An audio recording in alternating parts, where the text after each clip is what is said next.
Hello, cutie pies. We're gonna eat this breakfast burrito today together.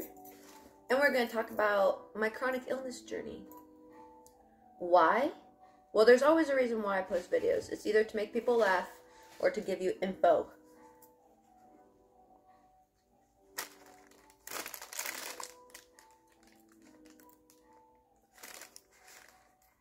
So you can laugh at my video, I guess, if you want, but it's really to give you info.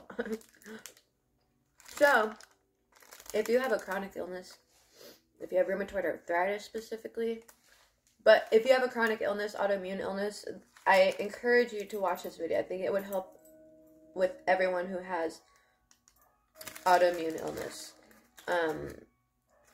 But I hope everyone's had a good day so far. Thank you guys so much for watching my videos. I don't know YouTube standards, so I guess I'm finding out that I can't play much music except for DMCA music or DMCA free or whatever. So we're just going to stick to that from now on because I'm sick of, my videos keep getting like blocked. So it's kind of a bummer because it's like 2 hours wasted usually. But I don't think you guys care. Anyway, I hope everyone's having a good day. I hope you guys are hydrating and eating. I went and got my tires done. And I saw the guy who did my tires, he had 2 rows of teeth. It was literally the coolest thing I've ever seen. I've never seen that in real life. I've heard about that. But it was so cool. It was almost like, it kind of gave like vampire-esque vibes. I was like, whoa, that is so cool. I didn't want to stare at him though to make him feel like super awkward, you know. But it was really cool when I noticed it. Got my tires filled finally. What? So for the chronic illness people, if you don't know, Discount Tire does free air refills. I haven't done it because I don't want to go to a gas station and like be bending down. It hurts my hip to do that. Discount Tire, you just sit in your car and they'll fill it up for you and check your tire thread too.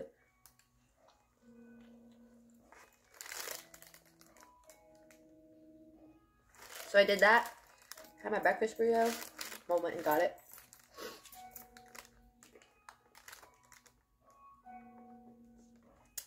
And then came back and started filming. Because today's agenda is just filming. Lots of filming. And I got to message a few people back. And prep for a photo shoot tomorrow.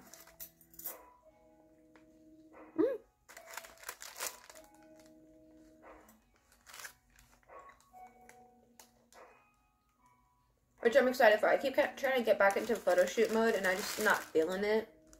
But I'm feeling it. I'm feeling it. It's partially why I like to do what I do. Because who doesn't like to feel a little sexy from time to time, right? And I get paid for it. Anyway. Let's get down to business, peeps, shall we? My name is Tom Brady. I'm just kidding. I don't know what I'm doing. Oh my god, why is there dog hairs everywhere?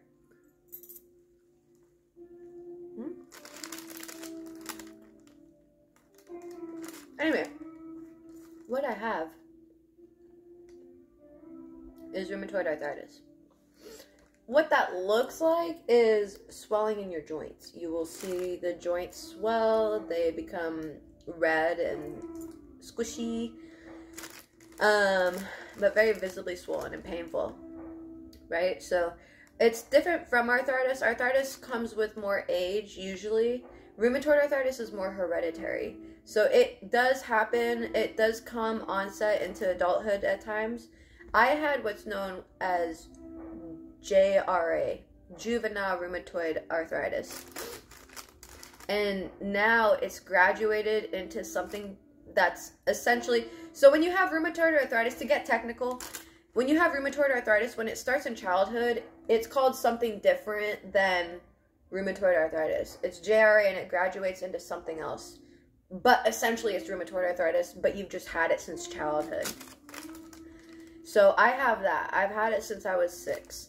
And the reason why I want to talk about this, as I mentioned in all my videos and before, I always do, like, there's always multiple reasons why I do what I do. So for this video and most videos, it's to entertain, it's to spread awareness, raise awareness, It's to help people if I can.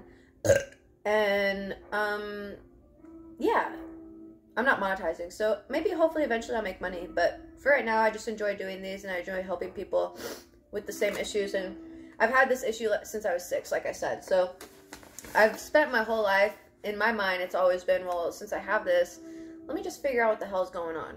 You know, like, let me kind of go in there and, like, figure it out. Like, kind of a car, like, let me go take a peek. And so, because with most autoimmune illnesses, they say, we don't know the cure. We don't know the cure.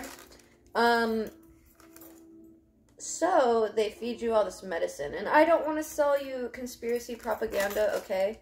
So I'm not here to tell you that, you know, there's one way that's right or one way that's wrong. As with everything, I believe there's balance. I believe Western medicine and holistic medicine can help us immensely. But it does come down to the food that we eat. So,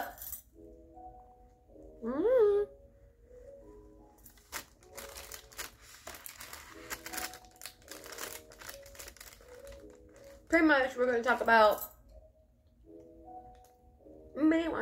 I want to talk about number 1. Isn't that Toby Keith? Isn't he dead? R.I.P. man. One Heart Mama. I remember that. I used to watch, what was it, country music television, CMT, when I was younger. Because there was like nothing else on, so I'd watch it. And that was like a top hit for a while. Anyway.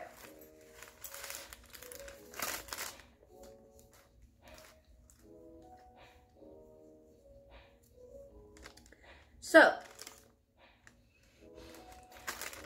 this is spicy. It's okay, it's still delicious. So, kids can get this, obviously. And like I said, it's hereditary. Usually, like, regular arthritis is more of, like, wear and tear. You know, you play basketball in childhood, and now your knees are kind of worn out because you excessively ran and whatever as a kid, you know.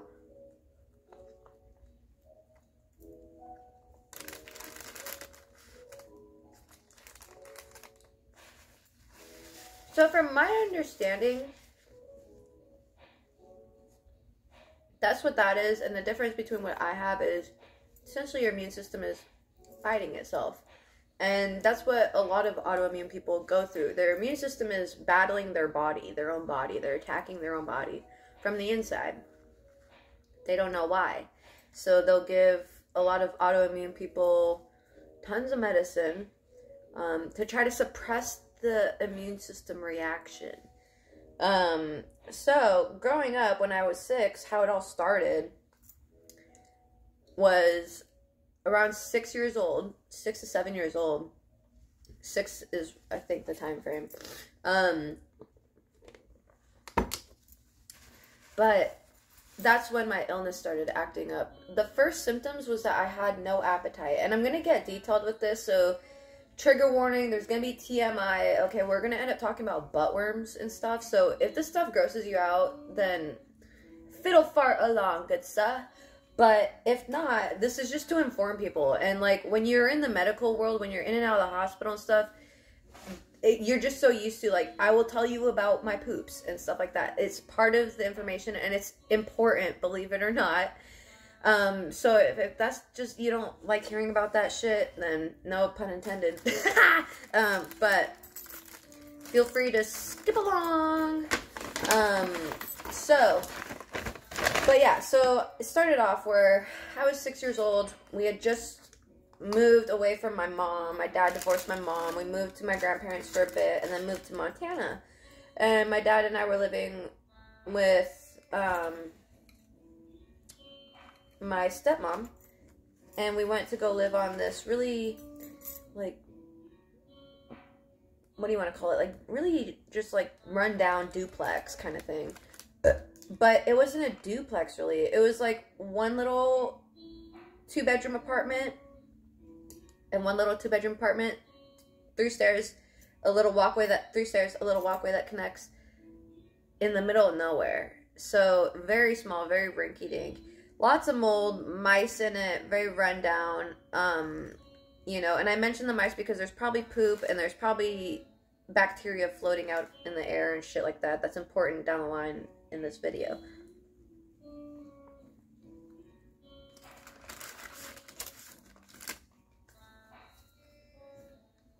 And to be honest, this might help people with diabetes and like asthma, POTS, PCOS, these kind of things, whatever. I have a theory that leads to kind of everything that connects. So if you have any of these, hear me out. This is important that I tell you this in the chronological order. So this is going to be kind of long. So get your snackaroos, get your drinks, you know, as always. Yeah, so I just want to help as many people as possible. And I really have spent my whole life, I don't want to be like, woe's me, but like it was a lot of suffering. I'm not going to fucking lie. It fucking sucked. But I really wanted to figure out what is even going on. Like, what is going on? If I have this, I might always figure out what the hell's going on, or try to. Like, I have it. So while the doctors have years of schooling, and I do appreciate that, I think anyone can gain that knowledge, though. If you're just wanting to learn. If you're willing to, you know, search for it.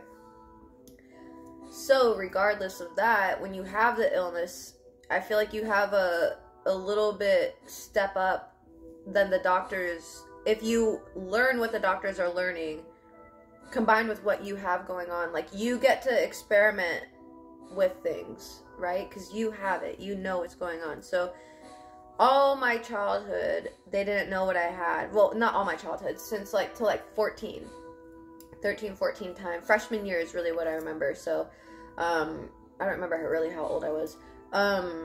But I had this at 6, and it started off with I wasn't eating. I had no appetite, and it's crazy to think that kids that young can get this, but they can. Mine is genetic. I did not know that because my father divorced my mother. My mother is the one who carries the gene. So we didn't really know what I had, and so we moved to this little rinky-dink place, and all of a sudden I get really sick. I just don't want to eat anything, and for a bit there, my father thought I had anorexia, which, like, I don't blame him. He didn't know. He's not familiar with this kind of stuff. He didn't know. He did his best, right? Nonetheless, he ended up taking me to the hospital because I wasn't eating. I could barely walk. Like, the wind would, like, blow me around because I was so thin and so frail, and I'd lost so much weight.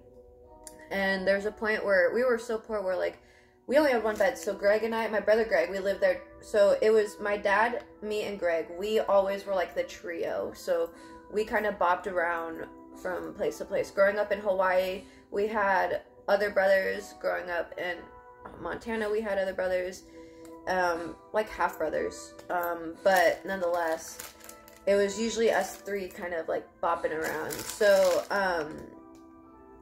yeah, so at that time, my brother Greg and I, and then it was Teresa, my dad, me and Greg, and she was pregnant with Koa. So, Greg and I slept in one bedroom, and they slept in the living room, and then the other bedroom we had was used as a storage room. And so, Greg and I shared a bed, because we were too poor, so we would take turns, like, switching off and on. I would sleep on the bed, and then he'd sleep on the floor, and then we'd switch. And then there came a point where I just opted out to sleep on the floor because it just was such a struggle to get up because it hurt my joints so bad. And I was 6, you know, I was so young, I couldn't decipher, like, joint pain, muscle pain. I was just in pain. So it was difficult for me to get up. I remember having a lot of clothes, my laundry stacked behind me, just because laying down all the way on the ground hurt so bad. And I wouldn't be able to get up if I couldn't. And at that point, I was, like, literally, like, scooting myself across the floor. I couldn't walk at all. So at that point, my dad knew something's up. And so he took me to the hospital. And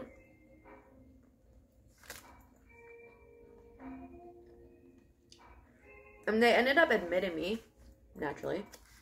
And I was there for quite a while. I think at least 3 months. Because my dad and my stepmom and Greg would come visit. And then I think I was in the hospital twice. But anyway, we'll get to that. But anyway, they visited and they stayed at the Ronald McDonald House, which shout out to Ronald McDonald House. I know that we're boycotting McDonald's, but without them, my family wouldn't have been able to stay at the hospital with me. There did come a point when both of them had to go back home and work and stuff like that, obviously. So they ended up visiting and stuff, and I think I was there during Christmas time. Either during on Christmas, during Christmas, or around time, like in December. Because I did get a Christmas gift, and I remember going home. I'm pretty sure I was there twice. I remember going home and being obsessed because one of the nurses had gave me a Easy Bake Oven, and that really kickstarted my whole like food thing. Because when I moved from Hawaii to Arizona for a bit with my dad, he ended up moving back to Hawaii. Not moving back, but he had to finish up like stuff with his military shit, divorce stuff. I think divorce stuff. I'd always assumed divorce stuff. But anyway, he ended up coming back, you know, a free man completely. He was gone for quite a bit though. So I don't remember how long, but we ended up just like, you know, Grandma and Grandpa were our parents at that time, essentially. And so my grandma was a home cook, and she cooked a lot in the kitchen, and I loved my grandma. I still love her. I don't like to say love, but I love, like, she was my best friend. She's obviously passed, but that's not funny. I'm just speaking in past tense because of that reason. So she's up flying in the air. Oh, I touched her boob. Ew. No, I'm just kidding. But, yeah, I think there was a point where that was very healing for me, because my mom, I remember my earliest things with my mom, like her cheating on my dad. I just remember her smooching some dude up on a couch. I don't know who he was. It like burns in my mind. I can still remember. I don't think I had feelings of it, like negative or positive at that time. It was more confused. I didn't understand, you know? And so around that time, my dad and them started falling out. Like you could tell things started getting pretty bad. So that's where I assume the divorce and stuff came in. So that in itself, I feel like that almost probably kickstarted the autoimmune illness, because it was like a very stressful situation for a little kid, right? And that stress hormone that happens gets like spiked, and then forever after that your body's like out of whack because of the amount of stress that happened during that time. During that time, I was getting physically abused by my grandfather, and we were being practically starved. The only food we would eat was cream of mushroom soup. And it was so bad that I was eating the tops of matches and lotion, which I later found out was just the lotion that my mom had gotten from the hotel that she was cheating on my father with. What a skank. It's not funny. Anyway, but I guess either laugh or cry, right? So yeah, anyway, I was very malnourished. So moving to my grandma's home, she was a home cook, and she cooked really good food, amazing food. She was such a humble cook too. There's tons of people that she knew in the church and stuff. Their kids were like chefs of really fine dining restaurants, and they would constantly be asking for her recipes. People in the church were constantly asking for her recipes, and she wouldn't give the ones that people were really wanting. She wouldn't give them up. But she was really well known for her cooking ability. And so I just loved being in the kitchen with her and hanging out with her and stuff like that. And eating food, it was a very much of a comfort thing. So fast forward, we go to Montana, and my joints get all crazy. We don't know it's my joints. We just know I can't walk very well. And there's a point when, you know, obviously things are causing a concern that my dad can't fix at home. Because he would even try to give me like a McChicken, which at the time was like my favorite McDonald's menu item. I did not want it. he would make his tacos that he would make that were like my favorite. I didn't want any part of it. As a matter of fact, I would take the food and hide it around the house. Because it was that type of thing. We were very poor, so it's like sit and eat it until it's gone. And I can imagine my father's frustration at that point. He was the cook of the house. I would say actually at that point it was 50-50. But for the most part, when we were living with him, he was the cook of the house. I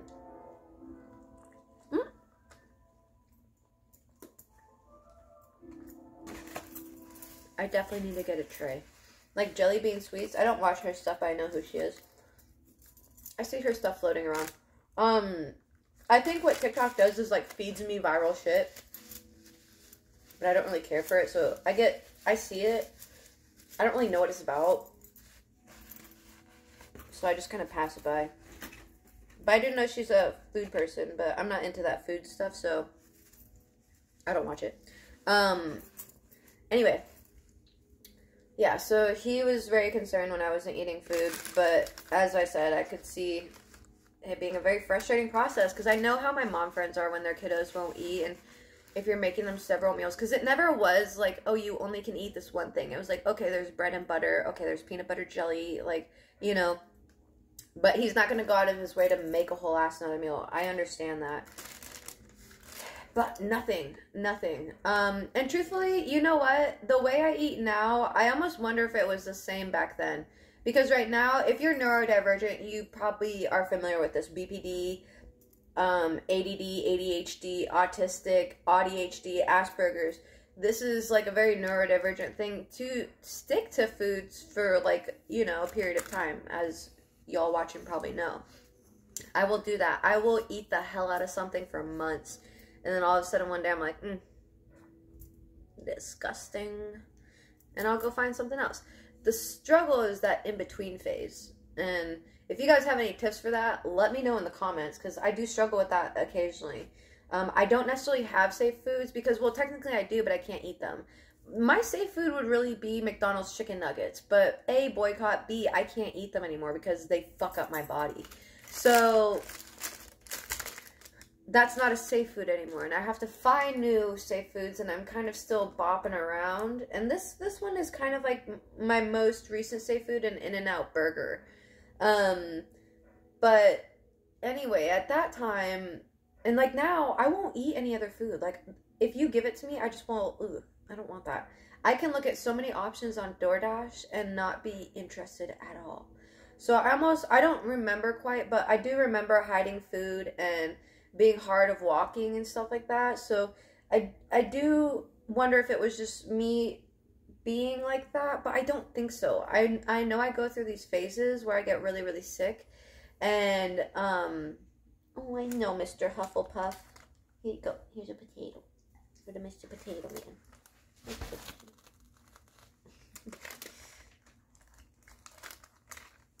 Oh, okay, you just made me knock it on the floor.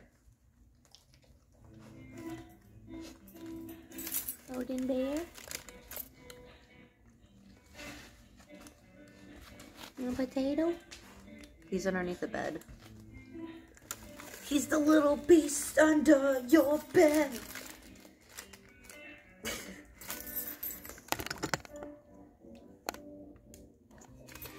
Anywho. Oh, big stretch. Oh, big stretch from me. I'm honored. What a polite young man. Anyway, so at this time I'm in the hospital. I don't have very many memories in the hospital at that age, other than first thing is getting a suppository, sticking a giant pill up my butt. That was not fun. I was questionable about that. I was like, are we really doing this? Or is this really a thing? You just want to touch my butt. But at that time, I was just like, what? Okay. And I was really sick, too, at that time. I remember I had some chest cough. I only remember that because I remember the nurses pressing on my chest with a pillow and, like, trying to get me to get the fluid that was in my lungs out. And they put me on several breathing machines at certain points in time. And I remember pissing the bed. You guys will hear me joke about this a lot, but I say don't use the dream toilet because that's the time. I remember this dream still vividly to this day. But pretty much, I was hooked up to IVs. I've never been hooked up to IVs. And if you have chronic pain, you know what I'm talking about. But sometimes when you have chronic pain, you just don't go to the bathroom. And does it mean you piss your bed? No. Usually we have more self-control. But as a kid, I didn't understand the constant inflow of fluid with the IVs. I didn't know that's what was happening. So, I know. So, I was sleeping, obviously, and I remember having a dream where we were just trekking to the top of the mountain, and I was not a bed pisser. That was not my thing. I don't think it's anyone's thing, but, you know, like, that wasn't a problem for me. So, it was very confusing when I had peed the bed, because I had the dream, and we were, like, walking up this spirally mountain. At the top, there was this toilet. Oh, I had to pee so bad, but I didn't want to get up. I knew in my mind if I got up, it would hurt so bad. And I was used to not having to pee because I've known since a kid, like, I've had this. So, like, whenever I go through this, I limit my fluid intake and my food intake, so I'm not going to the bathroom as much. So, because it hurts to walk to the bathroom.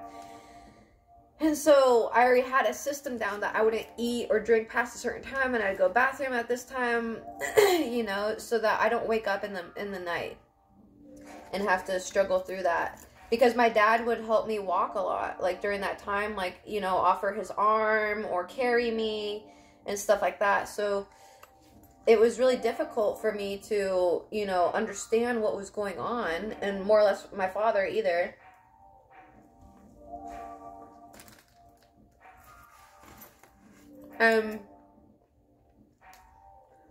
During this time in the hospital, like I said, they were there, they were not there. So the nurses really, like, took to me, I think, because they just saw, like, a kid who was not there with their parents a lot, you know. And because I was there for a good amount of time. I remember being in there for a long time. I think 3 months is, like, a very safe estimate. I think it was 4 to 5 months. I'll have to ask my dad. I don't even know if he knows the time frame. But, yeah. He drank a lot during that period, so would not be surprised if he does not remember much. Am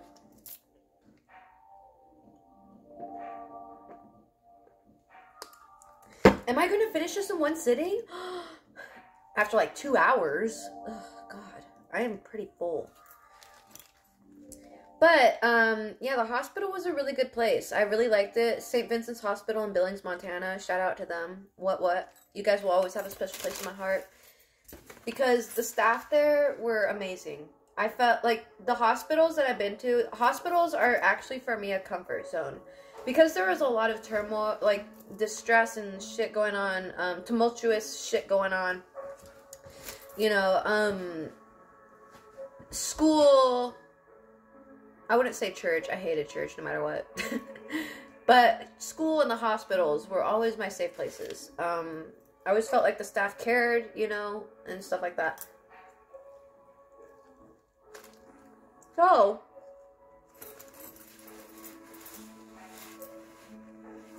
during that time, I was there for Christmas, I think I was, because I remember waking up to a lot of gifts. One of them, like I said, was the Easy Bake Oven, and that I took home with me. I took home a lot of stuff because at that time, like, anytime you go into the hospital and get, like, an IV done or a shot or a procedure done, they had a closet, and you could pick a movie, you could pick a stuffed animal, a toy, yada yada. And I was there for a long time, so it was like, you know, at that point, there were so many, I was in and out of that closet, and I just kind of hung around with the staff and whatever, you know, because they're just there to monitor me and make sure I'm eating these certain foods and getting this medication, stuff like that, you know. I wonder what happened to that medical bill. I hope to God my dad ignored it. But anyway, so, like I said, I got sent home, and I ended up going back again. This time, they just loaded me up with prednisone. I wasn't there for that long. I think maybe a month. But they loaded me up on prednisone. Because the ultimate goal is just to get me back home. And So they gave me a lot of procedures then. I got my first muscle biopsy then. I even have the scar from it. You want to know how I got these scars? You can kind of, oh yeah, you can see it. See this little line right here that goes down? That's my first muscle biopsy. So, you can kind of see. I don't know if you can see it very well. Okay. Anyway, that's my first muscle biopsy scar. So, they did a muscle biopsy because they thought muscular dystrophy, which is like some fancy word for just like issues with your muscles. So, they did that, and they did a lot of other procedures. I don't remember quite. I remember they did something with my joints, with the fluid, and I think that's when I first got fluid put into my joints. Which is crazy to me why they wouldn't have concluded, like, something joint. I think that was later on, though. I might be forgetting. I don't know. But anyway, drop this bad boy up. Sorry, so I like to eat at first because it gets, like, my, like, I always feel awkward. Like, no matter how much I'm on camera, I always feel awkward. Because I know I don't look like the other people. And I don't know how to, like, I don't know, it doesn't matter. Anyway, so eating just helps me have, like, a thing to do with my hands in the beginning. But yeah.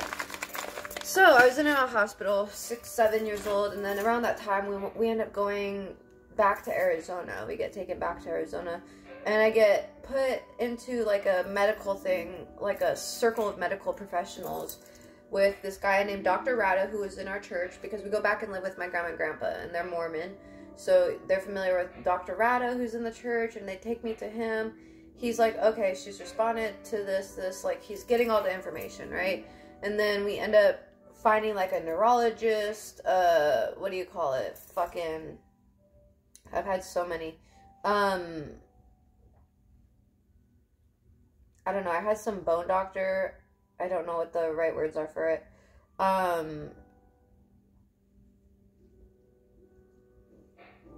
don't know, it's escaping my mind. I've had a GI doctor, tons of them. Dermatologist, so, like, that's what I mean by, like, the whole circle. Like, they just got me, like, set up with everything. An immunologist, and not a rheumatologist yet at this point. But at this point, things were getting a little better. I think I was in a wheelchair at this point. They had gotten me a wheelchair, like, things were good. I wasn't, like, having to scoot around on my butt with my arms, like, scoot across the floor. You know, and I was finally getting some actual medical help, because I ended up moving back and I had another flare. And I remember that specifically because the weather.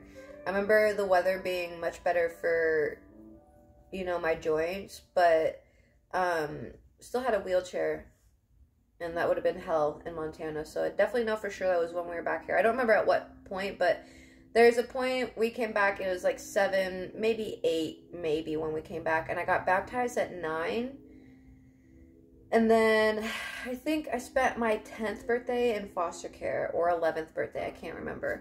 But I think it was like, I came back, and things started getting bad again, and I've seen Dr. Rada, so I was in a wheelchair, and I'm seeing all these doctors. Damn, I even wish Dr. Troster is one dude's name.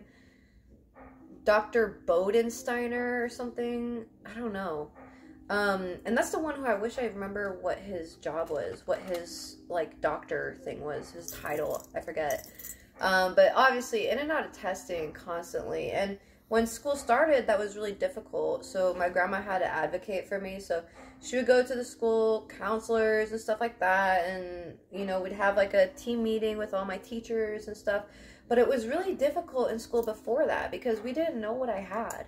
And you guys remember, like, the PACER tests and stuff like that? Like, we had to do those, right? And so I would go up to the gym teacher and be like, yeah, I have some walking problem.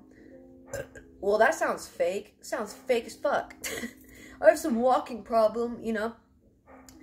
So it would be very stressful because it felt like the equivalent of just, like, walking on glass, like glass shards in my joints, and then being forced to, like, run the pacer test, you know, and it was awful. And it was really hard to advocate for myself during that. So it was really nice when my grandma was advocating for me with that stuff, because, like, when I came back to Arizona, because then I was actually able to make a lot of progress. And so she was able to tell the teachers, like, hey, this is going on. We're still kind of figuring out what's going on. So yada, yada, yada. So I go to in and out of testing while I'm in school a lot. At least once a year I'm in the hospital for a few months, just because I would get sick and they don't know what's wrong with me, so they don't know why I'm sick. So load me up with prednisone, because that's one thing I'm reactive to. Now, I did not have asthma symptoms as a kid, but growing up, I think from like 17 to 18, 19 time, I developed asthma. My father had asthma as a kid, so maybe it was like, you know, dormant in my system, but I have a theory with that. At the end of this, I'll tell you. But anyway, so, lost my train of thought. Yeah, coming back here though, it was nice, because they knew I was, you know, reactive to prednisone. And there was at one point we came back and we went to the doctor, and I was in a wheelchair. They gave me more prednisone, and like within a few hours I was up and going, you know. So they knew I was reactive to prednisone. So I went through so many tests though, in and out of the hospital, like I said. And I wish I could pinpoint the times when I was in the hospital. I don't know if my grandma ever kept record, or I guess the hospital would have records, because I'm curious to see if it like was if there was a pattern to it, right? And try to figure out during my life, during those times when I was out of the hospital, what was I doing that was keeping me out of the hospital, and what did I do during the times that I was in that made me go in the hospital, you know?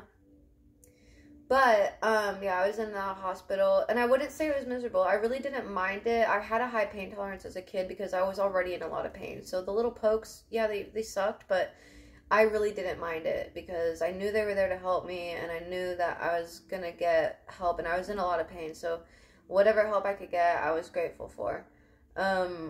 So around this time, like I said, they load me up with prednisone. I'm on like 50 milligrams of prednisone. That's a lot. So with prednisone, one of the biggest things is it boosts, it's like synthetic cortisol in a sense, and kind of, I don't know exactly how to describe it, but if someone is more, whatever, versed on that, pop in the comments. But it's like a synthetic, like, cortisol kind of thing. Rheumatoid arthritis, it does have to, in my opinion, it does have a bit to do with cortisol. So, I don't know why it was so impactful at the time then, because it's like a synthetic cortisol kind of thing, but it's an anti-inflammatory. I'm still learning about these things myself. But nonetheless, I was very reactive to it, so in a good way. So, but it makes you balloon up, makes you gain weight like crazy, and if you have like high amounts of cortisol in your body, you'd know, like the moon face and everything. I'm still on a bit, so like my face is still a little puffy. I don't think anyone really notices, because I don't know, I don't know, it's not a drastic difference, but I notice it. So then 50 milligrams, that's a crazy amount. So I was really heavy as a kid, really, really heavy. Got picked on because of it, which I really didn't care, because for some reason, whenever I got picked on, it's more confusing, because like I knew I wasn't, like, they would call me fat. I knew I wasn't fat because I knew that it was my medicine. So I'm like, does that really make me fat? You know, maybe it does. I don't know. I don't know, but nonetheless, got bullied for being a big kid, which, you know, really sucked. But I still had swag. Anyway, so I think around 4th, 5th, 6th grade, I was really, like, kind of doing good. I was on prednisone, I was heavy, but I was happy. I was healthy, you know, walking, able to be in gymnastics and stuff like that. I was a very active kid, and I have hella ADHD. Of course, I wasn't diagnosed with ADHD as a kid, but now we know. I've always known, but, like, now there's, like, a set-in-stone diagnosis, so, yeah, and I have my theory with that anyway. But the prednisone probably didn't help my ADHD, to be honest. Because it just like bumps up that stress hormone. And that with ADHD, I already feel like my stress hormone is like naturally up there because I'm like always wanting to like do something. I'm always craving like sensory stimulation kind of stuff, you know? So I think, you know, around 8th grade, 7th, 8th grade, I started getting those symptoms again, and I was heavy in the group homes, and at this point, I think my grandma was talking with my family members, and I talked about Jamie, who's my cousin, but I call her my aunt, because she's much older. Jamie and Hugh decided to take me in, and things started tanking again, and I'm not too sure why. Well, no, things started tanking when I was in the group home, and they took me in because it was tanking, and then it just got worse. It plummeted, and I actually do know why. I know why. And it's once again because they were trying to help, but nobody knew what was going on, so nobody knew what really helped. So I appreciate them trying to help in this sense, but I was losing a lot of weight again. I was not eating my favorite foods, and Jamie would cook certain foods, and I really took to certain foods that she made, and like, I don't know. I guess if it was my grandma's cooking, I don't know if it would have been any different. I was thinking, like, maybe if my grandma's cooking, like, maybe I would have eaten more, but I don't know. Because I just really physically feel sick when I try to force myself to eat during those stages. And there's a reason for that. I'll get to it at the end. Okay, because I have a theory with it. This is not something doctors really agree with, but I have a theory with it. Anyway, so, yeah, around that time, I ended up going to Jamie's, and now Jamie, she's my aunt, as I say, but she's my cousin. It's Jamie, Hugh, and then Kelly, Kelly, Lindsay, and Cassie, and then Connor. I don't know if I got that age order right, but I think Kelly was the oldest. But they were in their 20s, older 20s. Like, Kelly was like 27. I think Lindsay was like 22, 23. Cassie was like still kind of like the babyish, like 20, 21, I think. And Connor was like 16, 17 when I moved in. And around that time, I was like 13, 14. I've always been a year behind the class, so like age-wise, so I don't really know. I'm terrible with math, so I don't keep track of numbers, which is so funny because I love baking and cooking, and I'm super great at it, super great at fractions, super great at ratios and shit. Decimals, sign me up. Anything else? I just like, I hear a number and I'm just like, get out. What was that? Did you hear that? So unless it's like directly correlating to a recipe, I will not pay attention to a number. And I know that sounds crazy. Anyway, yeah, so they gave me, because I was not eating, they gave me protein shakes full of sugar, but like milkshake protein shakes, which once again, I commend them because I think their thought was just like fattening, like let's get her loaded up with calories. It makes sense. I get it. But now I know as an adult that sugar like really impacts my joints. It makes them way worse. So I got really, really bad to the point where at this point somewhere around this point I get diagnosed. I get diagnosed with rheumatoid arthritis. And finally, like, I can start treatment, right? And I'm like, thank God. And the first treatment that they give me, which I did not know this until literally recently, that pretty much when you have like a certain level of autoimmune disease that they're giving you chemo and anti-cancer drugs. I did not know that I had this. And this whole thing is going to kind of sound conspiracy-y, but I kind of feel a little jaded by the medical system. I'm not going to lie. So, at this time, I'm being given methotrexate, which is a low form of chemo, and I'm being given, what is it? Like, Humira, I think, which is an anti-cancer drug, and then I'm given, like, several other, like, mouth prescriptions, which I don't remember, and I'm still on prednisone at this point. because we're now experimenting with drugs. We're seeing what works. And I ended up losing all my hair in high school. And it really didn't suck because I grew up in like that. I don't like to say emo. I took to like the grunge, like just the alt kind of style, right? I say like my influence is Evanescence. I like some of the emo style. I like some of the goth style. I like some of the alt style. I like some of the grunge, the Y2K. I take it all in, right? But at that time, before, like a few years, like in 4th or 5th grade, I had kept my hair really buzz cut short because it was like a certain emo style that I was into where I had like really long bangs and like super buzz cut short hair, right, in the back. And sometimes I'd spike it in the back, have it long enough to spike. But pretty much it was just buzz cut short and like super emo bangs, right? Tips of the bangs were like bright red. But so hair never really bothered me. And like I said, I've always grown up with brothers. It's always been at least me, my brother Greg, and my dad bopping around. So, and then my grandma was really the only woman influence in my life.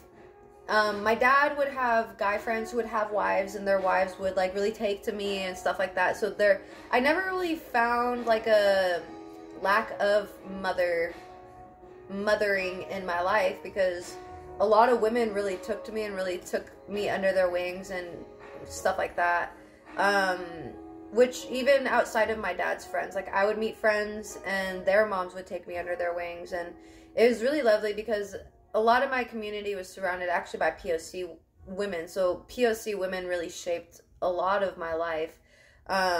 Minus my grandma, who's a white lady. Well, I should say minus, like she's not a POC, so it doesn't matter. Anyway, so,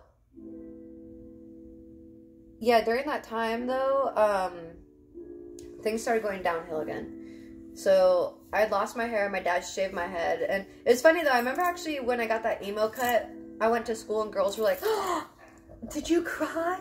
I was like, no. No, but because, like, what I was mentioning with the brothers, like, when my dad shaved my head, I literally just felt like one of the boys. I felt like one of the bros. So it was really kind of exciting for me. It was kind of symbolic. I really had no, like, I always had sensory issues with my hair. Like, sometimes it would just, I would want to shave it off. Like, I would get so, and I would just want to shave it off. As a young kid, it'd be just, I hated my hair. And it wasn't that I hated, like, it's just that I didn't like the feeling of it. So at one point, my stepmom ended up perming my hair for me, which I liked because it kind of kept it, like, tighter, if that makes sense. Like, not as wispy and shit, which I don't like. That just adds to my sensory issues so bad. Just, just heightens the overstimulation so bad. So, around that time, my dad shaved my head for me, and at this time, I did not know the medicine that I was on was causing this. I did not know this. They had told me it was alopecia universalis. And I was like, damn, sounds pretty serious, doc. And they're like, yeah, you lose your hair all over your body, which I actually didn't mind because I didn't have to shave my legs, my arms, my armpits, my cooter, nothing. And also I got to lean into the alternative style more. No eyebrows, say less. I don't gotta shave them. So, you know, I ended up being that, I don't know. I always had like a weird style. I wouldn't consider it weird. I like it. People consider it weird, but I've always had that since high school. And it's always been like, I don't know. It was very weird because when I first started wearing wigs, first I would walk around bald-headed. I just did not give a shit. But then I saw wigs, and, like, we'd pass these wig stores, and my grandma and I were, like, talking about them, and she's like, why don't we try them on?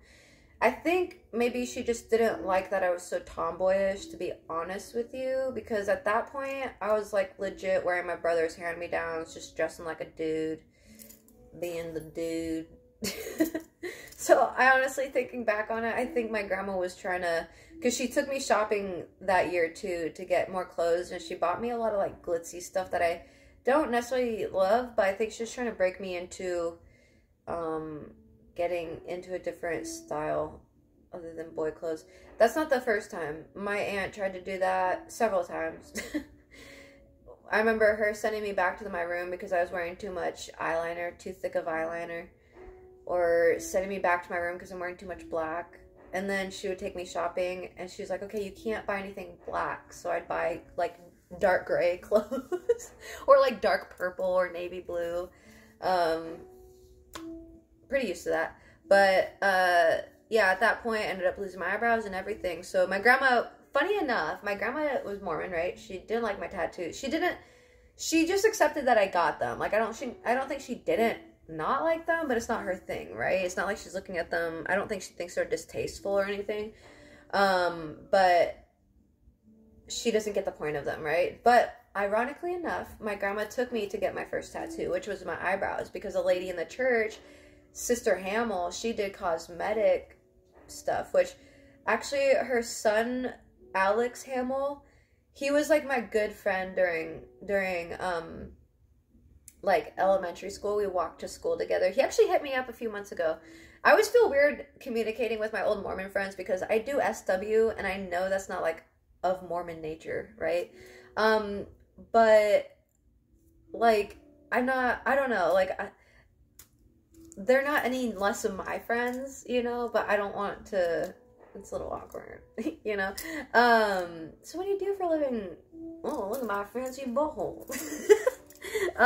Anyway, so, yeah, but she gave me my first eyebrow tattoos, and, my grandma did that because she did not like the way I was drawing on my eyebrows. She wanted them to look more normal, and she didn't like, I don't think she liked, oh, I'm piecing it together. My aunt was like the goth OG in my family. I will have to show you guys pictures of my aunt. I remember going upstairs and they had like an upstairs loft where like guests would stay, would just be a bed up there, like a king size bed, and like all the pictures of like the family pictures up on the wall of like the ages of my dad growing up and all stuff like that, you know? And I would stare at this picture on the wall of my aunt. There's like 2 of them where she was like all gothed out. And I think my grandma was trying to prevent me from going that way. Because my eyebrows were very much like very alternative like this, very dark, and I was wearing lots of eyeliner, I was wearing eyelashes then, and I think she was trying to steer me.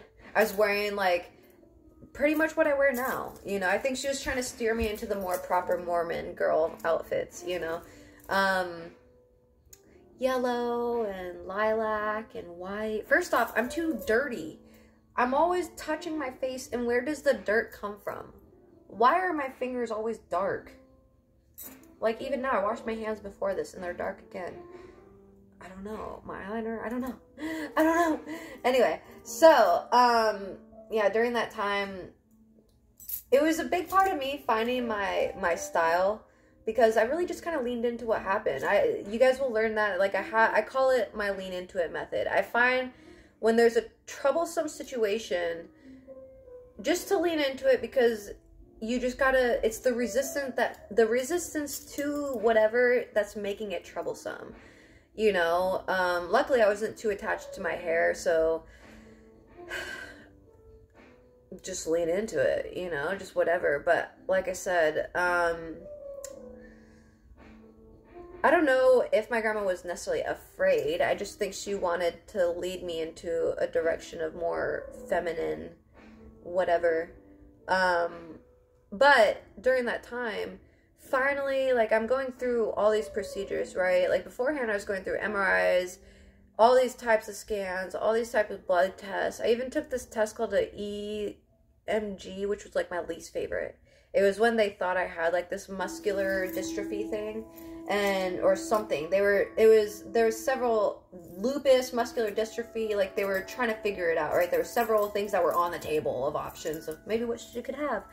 So they had to do a test, and one of them was taking, like, this giant needle and just, like, stabbing it into your muscle, and then you have to, like, flex your muscle, and it's painful. Oh my God, is it painful? And I remember that time, because I remember my grandma being like, I wasn't crying, but I wanted to cry because it hurt. And my grandma's like, you know you can cry. And I just looked at her like, what? Because my home grandfather is military. All my grandma's brothers are military.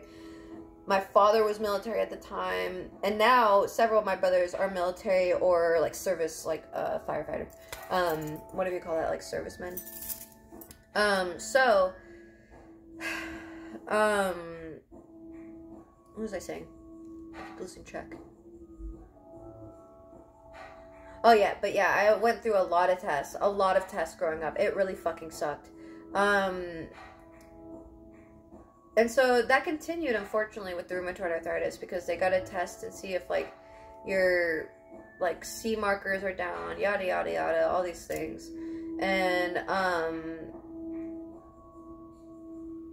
on top of that, like, I had to go through a lot of physical therapy because they didn't know what was going on. St. Vincent's, once again, had a great physical therapy area because it was, like, they had a giant ball pit. They had a really nice warm pool. I totally forgot about that, but I loved it. It was so fun there. And then I ended up coming to Phoenix Children's Hospital here in Arizona. So, that's who mainly treated me after Dr. Rada, like, finally was like, you know, I think this is, like, out of my scope. You need a specialist, blah, blah. So, that's when Phoenix Children's came to play, and I love Phoenix Children's. They're really great as well. But yeah, during this time, even with the rheumatoid arthritis, in and out of the hospital, but luckily, like, during school, my grandma had my back. She would have, you know, meetings with the teachers, and, like, during fire drills, I was given, like, a fire drill schedule, and teachers, like, teacher aides or teachers, whatever, would come get me, counselors or whatever, would come get me before a fire drill, because, like, people would be rushing, and I couldn't walk that well, and it would just make me really anxious, because people would be pushing and shoving, and usually I'd get hurt and fall. Because that happened before, so that's why, like, we wanted to mitigate that. And so I also ended up getting, like, at one point, I was in Horizon High School, and I ended up getting a, elevator key, because just, like, having to mitigate that issue, which was actually pretty cool, because people would, like, pay me in, like, sweets and money, obviously, I guess that's not obvious, but they'd pay me in, like, cinnamon rolls or, like, sweet treats from the cafeteria, or Jamba Juice, because, like, people would, you know, in high school, and, like, the vendors or whatever would come in. Yeah, so that was a fun time. But, nonetheless, it was a little difficult, because, you know, kids did make fun of me, and I think the weirdest thing was when I started wearing wigs. People would make fun of me, saying that I looked like a doll. And then, like, girls would be mean to me. Girls would, like, throw stuff at me. And, like, purposely start shit. Purposely start rumors about me. And it was always weird, because I would go into the school new and not knowing anyone. So it was always weird behavior to me. Like, what are you even talking about? I don't know you. It's not like I'm bouncing around from schools because I have a reputation or anything. Like, I'm only bouncing around. A, it started with my dad. B, foster care. And that's how I got there, you know. So, at that point, it was, like, iffy about the wigs. I wasn't comfortable about wearing wigs fully, so I'd walk around still a little bald-headed. And it was off and on. And so, around that time, I ended up getting more meds, and finally we found an infusion that really, really, really helped me. And it was like a 6-hour infusion, and I got some pills that I would take on a daily too. But I think ultimately I was off prednisone, which was the most important thing. And during that time, I ended up getting even more sick, and I ended up getting admitted to the hospital while I was in the group home, because I developed a MRSA. It was pretty much a staph infection. It went into my bone, though. So it went into the bone of this leg. And so it was horrifically painful. And pretty much, like, all my life, I've dealt with pain with my joints. Just with them flaring. It's always been every joint. Like, fingers, elbows, shoulders, neck, back, hips, everything. So it's been severe and, like, excruciating. And so, you know, during this time, we find this medicine that's working finally. And I didn't know this. Once again, I did not. There's a lot of things that I have now known as an adult that they didn't tell me as a kid. But this stuff just shuts down your immune system completely, because it's an anti-cancer drug. And it was working, you know, it helped me, but I wish I would have known it was, you know, really directly linked to my diet, which I know now. And sometime before that, I ended up getting a blood infection, like around my sophomore year of high school. I ended up getting a blood infection, and it just developed randomly, and that's important. It seems random, but that's important.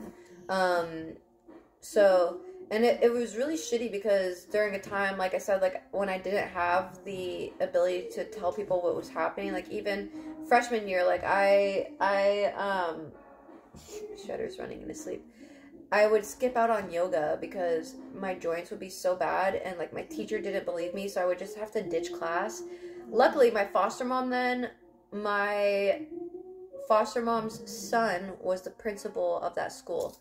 So, like, he was like, hey, what's going on? Like, I know you're not a bad student. What the hell's going on? And I told them what's going on, and they made some adoptions for me, but not really, and it still kind of sucked, but nonetheless, yeah, it's interesting dealing with chronic illness, because in my family, for the most part, people have believed me. Never once have they thought that I faked it. Never once have they second guessed it when I said, hey, I feel worse or I feel better with this medicine. You know, they always just believed me. They trusted how I felt. And I vocalized how I felt, you know, and so I had this environment that, like, it was really catered to, like, making sure I was feeling better. And so I felt comfortable enough to, you know, let people know right away if a medicine didn't feel like it was feeling good, you know.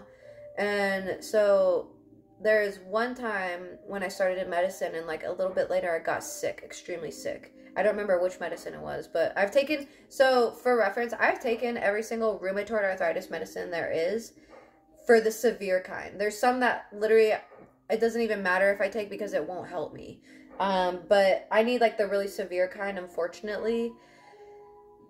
And I'm limited now because I've taken every single one. I'm on my second to last one. The one I'm taking is new. It's working really well, thankfully. But there's one after this that I haven't tried, and that's it. So I have to wait for what's coming out on the market. And the one that I haven't tried is a shot every 3 days, and I'm not ready for that.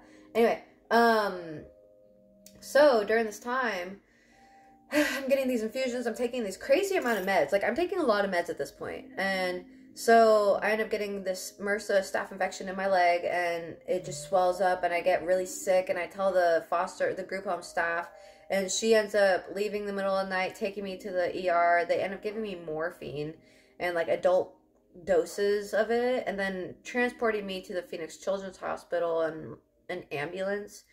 And so I go there, and during that time it was really lovely because I had a lot of people visit me. I had my grandparents visit me, and then I had, at that time I was in ROTC in high school as well, so I would go to 0 hour, which was like drill team and color guard and stuff. So I would go to that, and I would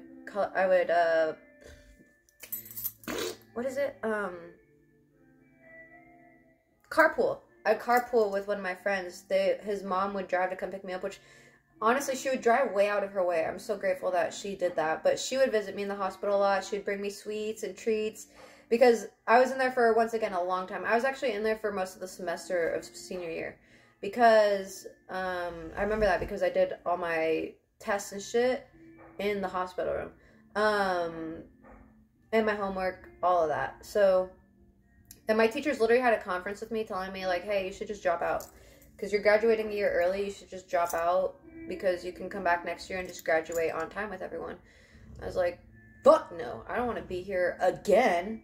You kidding me? Ooh. Brother, ooh.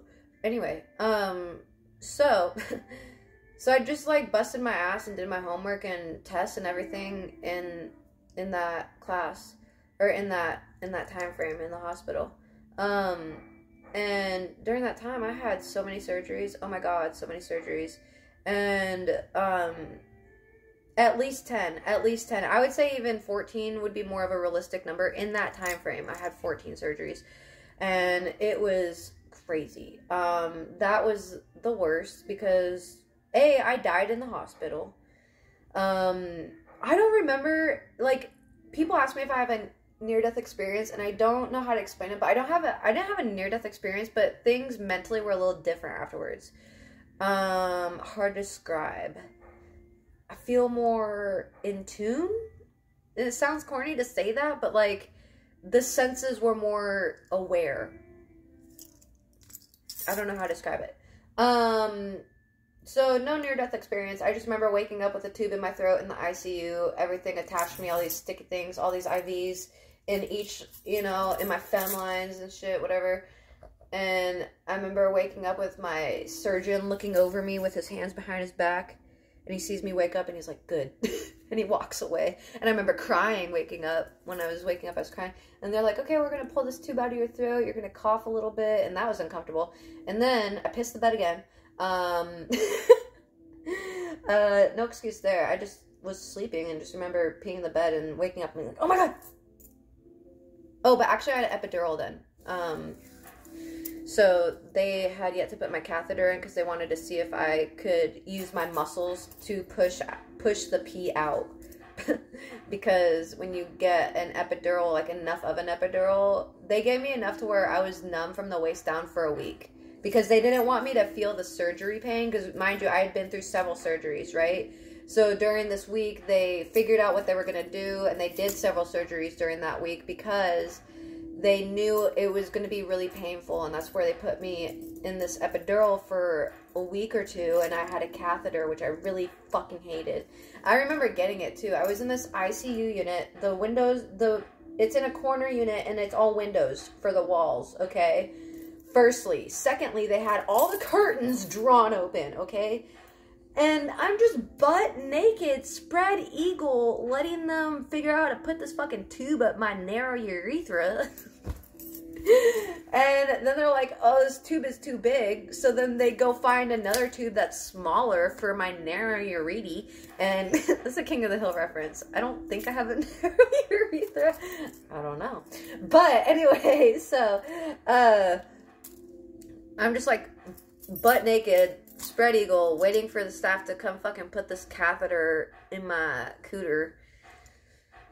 And I just remember seeing when I would pee next to the bedside. And this gets TMI, okay? Like I said, we talk about everything just because I want to help you guys, and the only way I can help you guys is give you like every symptom I've had and stuff. So we get pretty TMI, okay? So during that time in the hospital, I'm taking tons of meds. Tons more. And you know, during this time before the hospital, I was on a crap ton of meds. And the thing that's really funny that I've noticed is, like, they will give you a lot of medicine and it'll give you an adverse reaction, and they'll give you a very simplified name of the term that's going on. Like, I ended up taking, at one point, I think I was taking, like, 16 different pills. And multiples of those pills. Multiple times a day. And I'm sitting there having a rash, I'm vomiting, and they're like, oh, they're giving me GI tests and dermatologist type tests, and I'm like, as an adult, I'm like, yeah, of course, what kid's body can handle all those chemicals, you know? And I heard someone on TikTok say that when you surpass like 10 medicines, like 10 pills, then you really need to start looking at what's in your lifestyle affecting you, because that's too much. That's too much, and I agree. But there was one point pre-hospital when I was on all these meds, and so they would do like all these skin plug tests to see what's wrong with my skin, because I had like severe rashes. There was a rash that I had at one point where pretty much it was candida overgrowth. Now I know that. I didn't know that then. So everybody has candida on their skin. Everybody has staph on their skin. But when your body's out of balance, that bacteria, that fungus overgrows. The candida is a fungus, essentially. So it overgrows. And what if we're related to mushrooms? What if we think we're related to humans, but we're actually more related to mushrooms? Anyway,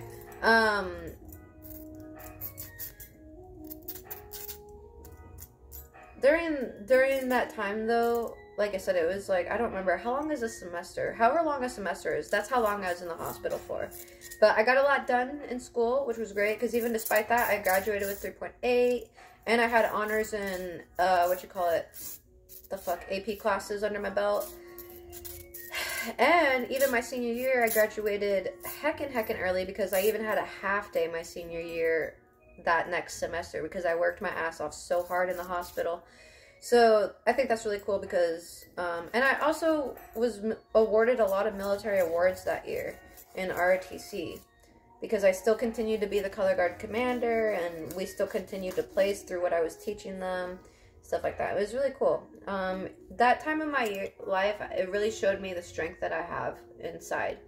And I use that a lot for reference in situations because when I talk about how I got my confidence, how I got the feeling of just knowing, I really touch back to that time in my life because in school I was doing good things for myself and medically, like just all of it combined, like I really had a good sense. But during that time, I mentioned I had a blood infection the time before, so now I'm getting into college, right? And I ended up coming home from school and I have another blood infection. I didn't know this though, so I'm walking home from school and I'm feeling dizzy, I'm feeling shivering cold. I live in Arizona, so hello, not cold.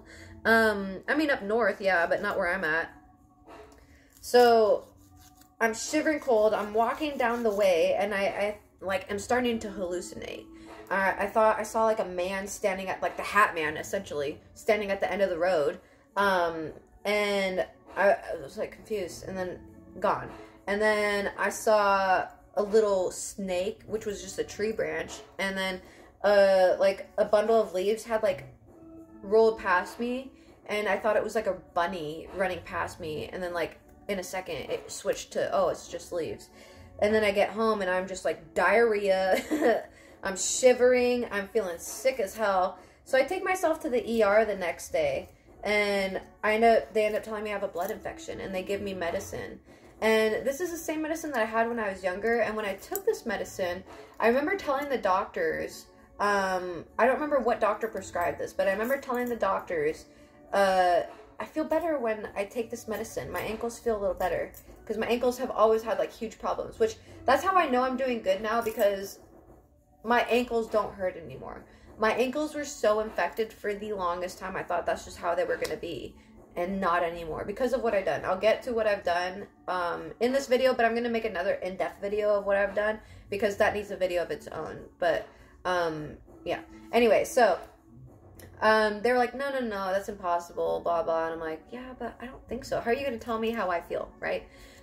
So now I'm into my adulthood, right? I'm about 20 years old. I end up going on this journey to Colorado to really look into, oh, like, this is my adult journey into the holistic world. Can this cannabis help me? I hear it's helping people with cancer, you know, and since I'm on anti-cancer drugs, and at that time, I dated a guy beforehand who had introduced me to marijuana, and he had told me, like, the effects of it with cancer and chemo and stuff like that, because I was telling him about this medicine that I was on that was the low form of chemo, and he's like, oh, well, you know, smoking has been known. And so smoking was literally the #1 thing that helped my nausea, nothing else. If you're familiar with nausea and stuff, they prescribe you like Zofran and stuff. Ginger doesn't help, ginger ale doesn't help, peppermint doesn't help, none of that. So the one thing that did help me was cannabis. So that was a lifesaver for me, and I was like, I wonder if like this will help my joints, you know? And so I ended up going to Colorado by myself and, trying to figure out what's going on with my joints. I took myself off all my medicine, and see, during this time, when I was like 17 to before Colorado, I had really bad asthma attacks. Like, there was a period that I just had nonstop asthma attacks. And there was one point, I remember I was working at a job that I had, and I used my whole emergency inhaler in like an hour. And I called the pharmacy because I had just picked it up, and they're like, you can't do that. Like, you need to go to the ER because that's going to make things worse. And so, which was true because I was like having trouble breathing, so I was calling in for another inhaler. They're like, another inhaler is not going to help you, sweetie. You need to go get a breathing treatment done. So I ended up having to go to the ER and getting that taken care of, which, oh my God. And then once I left Arizona, boom, it was gone. And the one thing that I know that I did when I left Arizona was take myself off this medicine that I was on. And I'll get to that. And so I take myself off that medicine, leave to Colorado, and I start more of a holistic approach, right? I'm starting with the cannabis, I'm doing the topicals, doing the RSO, it's pretty expensive, so I had to cut it down to just the smoking, because the smoking is the one that helps my nausea the most. So during this time, I'm going through an elimination diet. And for reference, I really have always been into herbal stuff. And I think a lot of little girls, or women can, I think a lot of women can relate, because when they were little girls, we would, like, mash up flower petals and leaves. And, like, my grandma had, like, an orange tree, so I'd mash up the orange tree leaves and the oranges and rose petals together and, like, make an elixir, you know. So around 7 years old, I ended up getting a few books, actually, from the library about witchcraft, because I would just get taken to the library for fun. I would just be able to go get books and read them. And so I ended up getting these books, but I got in trouble for getting these books, and I didn't know that was bad, you know. So then I got grounded for 2 months, and I was confused about it, and which is ironic, because now I practice herbalism. I've been practicing since 17. So herbalism, witchcraft, like kind of that spiritual stuff, you know, and holistic health more recently. So that herbalism has tied into the holistic journey, which is so powerful and cool to me. But, yeah, during that time, I started the elimination diet, right? So I went down to the bare minimum, and it seemed like I was allergic to everything. But what I did know is that I was allergic to sugar, and sugar would make my joints swell.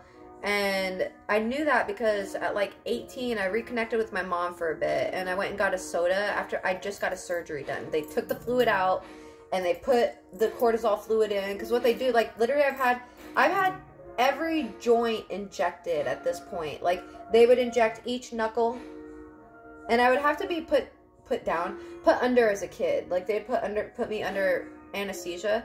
And then now, like, when it was young adulthood, or late teenage to adulthood, they do like sedation. And then now you just do it in the office. They'll do it right there. So for a bit growing up, every 3 months, I was going in to get my joints exasperated, or whatever it's called, and fluid in. So that sucked on its own, but it was like a procedure, so I didn't get to feel it, and usually I'd feel better afterwards. And that kind of leached into my adulthood, and then they would just do it in the office, where, like, and it would be the bug joints, so both ankles and, like, maybe my elbow. And because at a certain point, I noticed I was kind of outgrowing it or something. And so I noticed less and less joints were impacted as I got older. And so as a kid, it was like all of them, every single one of them. And then the older I got, it was like, okay, just the ankles and then this random one, just the ankles and these two, and just the ankles and maybe this hand, you know, or something like that. So, but it never was fully cleared up. There was only one time in my life that I can remember fully being in remission, and it was like for a year, and it was the best time. So I try to remember what I did back in that time to get things in order, which is what I'm doing now, which is where I'm seeing my results. So, which is why I wanted to make this video, because I want to help people who are in the same boat. If you've tried all this medicine and maybe you're on pain pills and like those barely work, because I can't do pain pills. They just make me vomit. They make me loopy. So, and they don't help my pain at all. I don't know why. I think it's because I need an anti-inflammatory. It just doesn't help the pain though. But, and then when I was actually in Colorado, I ended up finding out like Aleve helped me a lot. So I ended up abusing that technically. I would take like 20 a day. And I realized, oh my God, I'm having the shits. So I'm ruining my gut health with that. I was just tearing up my stomach. And that was kind of when my holistic journey was starting. So I'm looking up like remedies for arthritis and stuff like that. And I'm willing to try things. So I remember trying to drink a thing of apple cider vinegar, like a shot glass of it. And that was the one and only time that I've seen like huge results with that. But my knees were swollen. I was at that point where I was scooting around on the floor again and like walking around on my knees as best as I could, or crawling. And so I drank apple cider vinegar, and my knees were like literally the size of softballs. I shit you not. And I wake up in the morning with fluid. Like the fluid was like making my knees softball size. So I wake up in the morning after drinking that apple cider vinegar, and it was gone. But the problem is that I took the Aleve right back again and disrupted my gut system and stuff like that. So I could never replicate that exact result ever again. I haven't been able to in my life. Well, since I've done that. It's been like 9 years since I've been on my journey, my holistic journey to healing my body. So during that time, like I said, I was trying bread, milks, dairies, like what is impacting my system, you know? So I was trying gluten-free things, stuff like that. And, I wasn't really making too much way with it other than finding out that, okay, milk impacts me, like the sugar in milk, and then sugar impacts me. So I was able to make adjustments there with my diet. And then I ended up moving to Wisconsin and getting together with a guy that I dated previously. And the doctors there helped me a bit. I had a lady doctor, which she was the only doctor that I felt like actually listened to me. And I just wish I knew the diet route then, because it would have saved me a lot of distress. But at that point, I was drinking a lot, unfortunately, because the pain was so bad and nothing helped with the pain. And so drinking helped a little bit. It helped kind of block those pain receptors better than pain meds did. So I fell into that drinking hole. And now I drink occasionally, maybe like once a month. Like once a month I crave a beer. I don't know what it is, but once a month I just feel like, a nice tall glass of beer with some wings or some ramen sounds good. I think that's how it should be. I think that's moderation, right? I think that's what it looks like. But at that point, and every once in a while, I think like every 6 months, I'll do a day where I drink like maybe like 4 beers. I'll day drink, and it takes me like 4 beers to get day drunk and like, set for the day. So it's not like I'm drinking too crazy amounts, but I still drink. Like, I don't want people to think like I'm practicing a sober life or anything. I don't care for it. I think sobriety is meant for certain people who haven't figured out healthy coping mechanisms because of the dopamine and sensory seeking stuff that we do, And I just want to say, you don't have to be neurodivergent to be sensory seeking. A lot of people who have PTSD will be sensory seeking because it's heightened that adrenaline, stress, cortisol, hormone, chemical, whatever.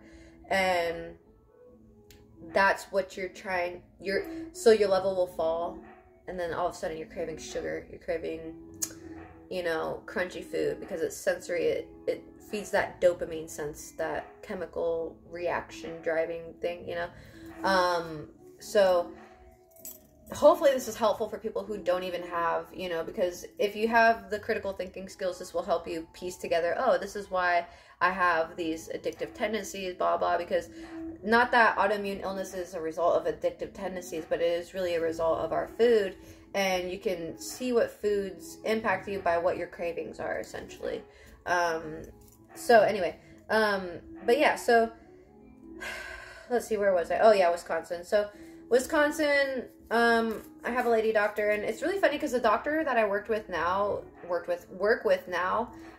they're in Wisconsin. I'm in Arizona, so they're in Wisconsin. They're called Wellness Center on TikTok in Eau Claire, Wisconsin, I think. I'm not too sure exactly where. They're great. I was learning a whole bunch of stuff through my journey, and I kept talking about it on my stream, and I really sounded crazy, but it wasn't until I ran into their page that it just pieced everything together. So if this stuff makes sense to you, then I really recommend checking them out. They can give you like a stool sample kit and everything like that, and get like actual results from you to help you out on like an actual medical level that I don't have. I can just tell you the info that I've done to getting better, what my symptoms were, etc., etc. But they would know like the exact things to mitigate it. I just know what mitigates mine, and I just hope this helps people who have any kind of things like this. And I'll get to the reason why I think this stuff works, and hopefully that'll help someone. But nonetheless, yeah, so that didn't help too much what I was doing in Wisconsin, unfortunately, because I was doing sub-Q injections at that point of infusions that I had. But I wasn't as responsive to them for some reason. I've always been more responsive to the IV infusion stuff rather than the injections with that. And so this time they try to put me on the fucking methotrexate again, which is that low chemo shit, which makes me vomit. Like, every time I take it, I am barfing like crazy. And that's why I don't like to trip with mushrooms, because anything that has that, like, that nausea effect ruins it for me, because I've been on this shit since I was so young. And I remember one time actually in high school being prescribed it, and I remember, oh my god, side note, okay, so I remember, this is so funny, I was in art class, and I was feeling really sick, so my grandma, she, you know, got me stuff for my lunches, like, Sierra Mist and stuff like that, because I was supposed to be gaining weight, and my joints were really bad and shit, so I was taking this new medicine, methotrexate, and, that shit just makes me vomit like fucking crazy, and so I thought, okay, I'm feeling nauseous, probably just because I'm hungry, so I get a blueberry Nutri-Grain out, eat it, drink some Sierra Mist, I'm feeling a little better, and I'm like, oh no, oh no, oh no, and I'm feeling worse. So, shimmy my way up to the nurse, or not the nurse, the art teacher, Miss Bechtel, and I'm waiting patiently, trying to wait patiently, take deep breaths. I'm feeling nauseous as fuck, you know, it's right there, and she's talking to someone, and finally it's my turn, and I'm like, can I go to the nurse? And she's like, yeah. So she writes me a pass, because usually the teachers know, like, of the issues that I have, so if I have to go to a nurse, they'll just write me a pass. And so she writes my pass, and then someone else comes up to get their stuff graded, and I'm waiting there, still ready to barf, dude, like, so hard. And I'm, like, trying to, like, control it. I'm like, and so she's done with grading their project. I'm like, oh, thank God. She's like fitting, and then her phone rings, and it's in her little pocket. So she's like, oh, who is this? She's like, hello. And it's thankfully it's like, cause she's like, I'm not interested, and like hangs up. Finally, she can finish my pass. So she hands it to me. I grab it, and I try to run out, and I burp really loud before I leave. And some girl was like, oh, because I remember running past behind her and just burping, and she was like talking to her table. And I ran past just burping so loud, but right as I opened the door, I just projectile vomited on the ground, and it was like blue vomit because the blueberry Nutri-Grain. So I'm feeling like a whole new woman after that. All right, so I'm walking to the nurse's office. I'm like, yeah, but also got the janitor to help get someone to clean that up. No one ever cleaned it up. To this day, there is still a stain of my vomit on the ground by the art room, or what was the art room. Hilarious. Anyway, so, yeah, nothing really helped in Wisconsin, and then I ended up moving back to Arizona. My grandma passed away. I moved back to Arizona because I knew my friends were here, my grandpa's here, my healthcare has been here, and so I figured, like, let me get started there and just see if I can get my joints situated. So that was 2020 that I moved here, moved back, and I've been more serious about my journey around that time. So that, I was dating a really poopy dude then, and I was taking chemo, I was drinking a shit ton, I was the only one paying the bills, I was working full time, I was vomiting nonstop because of the alcohol and the chemo, and it was terrible. It was the worst. So, I just quit all of it. Even the dude, I kicked him out. I literally decided one day, I just remember waking up and like I had like a bedside full of beer cans, White Claw cans, and I was just sick of it. It was making me feel sick, and I knew this wasn't my life. Like, something had to be better. Just like at a certain point, I stopped getting those injections in my joints every 3 months because I noticed that they stopped working. Like, 2 days later, I would feel the same. So they stopped working. So I'd be confused about it. And so I stopped that. And then when I came to Arizona, I just decided to stop all those meds again and stop drinking and just figure out what the hell's going on. So around that time, TikTok started becoming more of a thing, and I popped on a TikTok and I started getting these things on my feed about like garlic and fermented garlic and turmeric and ginger and stuff like that. And I'd read about these things, but I never really put science behind it because I just was reading on Google. But to see videos of people actually doing it, I was like, okay, let me give it a try. So I first started off with the garlic, and that ended up healing my joint drastically. And I tried telling the doctor about it, and he didn't believe me. And then I was off and on meds because I ended up being pregnant, and that really fucked up my body with the illness.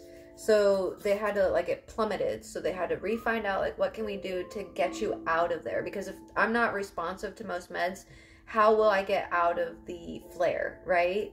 So, and at a certain point, if you can't get out of the flare, then there's only just succumbing to the pain meds and going on, like, disability and stuff. And a lot of people say, oh, you should be on disability, blah, blah, blah. I make more than disability would give me, A. B, even when I wasn't making this amount, it wouldn't have been helpful. It's not a very helpful system, to be honest. So I've always known that, not always, but like since I moved back here and started this stuff, my online journey, I've known, okay, this is what I'm going to do to tie my restaurant stuff that I want to do, the food stuff that I want to do, the health, everything that I want to do, I can tie this all into my social media, right? So I was like, okay, like, let me take this serious, and, you know, so I decided, like, okay, let me figure out what this TikTok is, because every time before I go on a platform, there's always people who are like, you should go do this, you would do so well. So my friends were like, you should do TikTok, you would do so well. And so I'm like, okay, I mean, I guess. So like, I was like, what is this about? So I tried TikTok, yada, yada. But through that, it gave me so much information about how to heal my body. And like, from that point, I started with the turmeric stuff and the turmeric drink, turmeric, ginger, black pepper, and then garlic. And then I started feeling a lot better. I started healing myself. I was like, oh my God, there's something to this. Because like, my elbow was so swollen. It was like a freaking golf ball on my elbow. And at one point they had taken the fluid out and it was like bright yellow, like totally infected, like pus essentially. And they just didn't know why my elbow was infected. I didn't know either at the time. And so, and then like they'd put the medicine in and then a day later it'd feel fucking worse. So I just didn't understand what was going on, right? And then the fact that this garlic and this turmeric ginger drink was like helping that, I was like, oh, because I remember my elbow was so swollen and this doctor wanted to up this dose of this medicine that made me vomit. And so I was like, okay. And then it just was making me vomit, making me miserable. My mental health was declining. And then I had this giant thing, the pain just radiated through my whole side. And it was just so awful. It kept me up at night. It just hurt so bad. And they couldn't do anything for it. And like, pain meds don't help me. They have made me go to pain management centers or whatever, where you go see doctors to give you those pain meds. And they've given me pain meds for like broken bones and stuff like that. They don't help. They do not help. They only make me nauseous, which if you know me, you know how I feel about being nauseous. And they just make me loopy, and I don't like to feel that way. I like to feel like I have control over my thoughts and everything, my body and stuff like that. So there was a time when I came back and, you know, I was really putting things together. And so I went into the office and I showed them my elbow, and the front staff were more worried about my elbow than my actual doctor was. He's like, okay, I'll see you in your next visit. And I'm like, so I just remember going back to my car and just breaking down crying. I felt so helpless, so hopeless. Like, I wanted to die. I wanted to give up, and like, nobody was helping me. And like, my grandfather couldn't help, you know, no family can help. This is like purely like, I don't know how to fix this kind of thing. So literally TikTok technically saved my life in that sense, because it wasn't, if it wasn't for TikTok, then I wouldn't have really done well on this holistic journey, because they were the ones that introduced me to the garlic, the fermented garlic, the ginger, turmeric stuff. And that's where, like, I'm grateful for the people who are like, oh, you should go on TikTok, because I just started fucking around, and then all of a sudden I'm being fed information that is healing me, like, literally. And so if you're a neurodivergent, you'll probably want to know the whys, and I think I have the whys, okay? So as I've gone into this journey through this, the last couple years have been the most whatever, something with a P, but but I've been really honing in on, like, okay, how does this medicine make me feel? Is it helping? What's going on? Blah, blah, blah. So I'm not saying this is the case for every illness. I just think this could help people who probably have similar condition like I do, because if it's a similar condition, then this, yes, it will help you. But I think if you have an autoimmune illness, it doesn't hurt to try. The reason why they say meditation helps is because meditation, when you have an autoimmune illness, a big reason that drives it is stress. Stress is that cortisol, adrenaline factor in your body, okay? That chemical. So it's like a steam engine where it's like you fill it up to, so your stress is always up here. And all of a sudden you go through a situation or something that spikes your stress, and then it plummets. and your body doesn't know how to respond, because the stress impacts your hormones. And if your hormones just dump out of nowhere, or just rise out of nowhere, or you go through a period of time where it's just every day up and down through multiple times, that can create your dormant illnesses to come active, right? And I mentioned the moldy place. So when that happens, your immune system is now lowered. Your immune system defenses are more than likely lowered because it's trying to battle the response of stress in your body. So that's why it's lowered, because it's already taking on one battle, right? So then when you add in living in a moldy environment with roaches or rats, because I was in an apartment before this a couple of years ago. This is the second year in my lease here. But every time it would rain, I would watch it. It would rain. There's a huge hole in my roof. It would just rain and go into the carpet at the end of my bed. And at that point, you know, there's bird poop, there's roach poop, there's mold, there's black mold.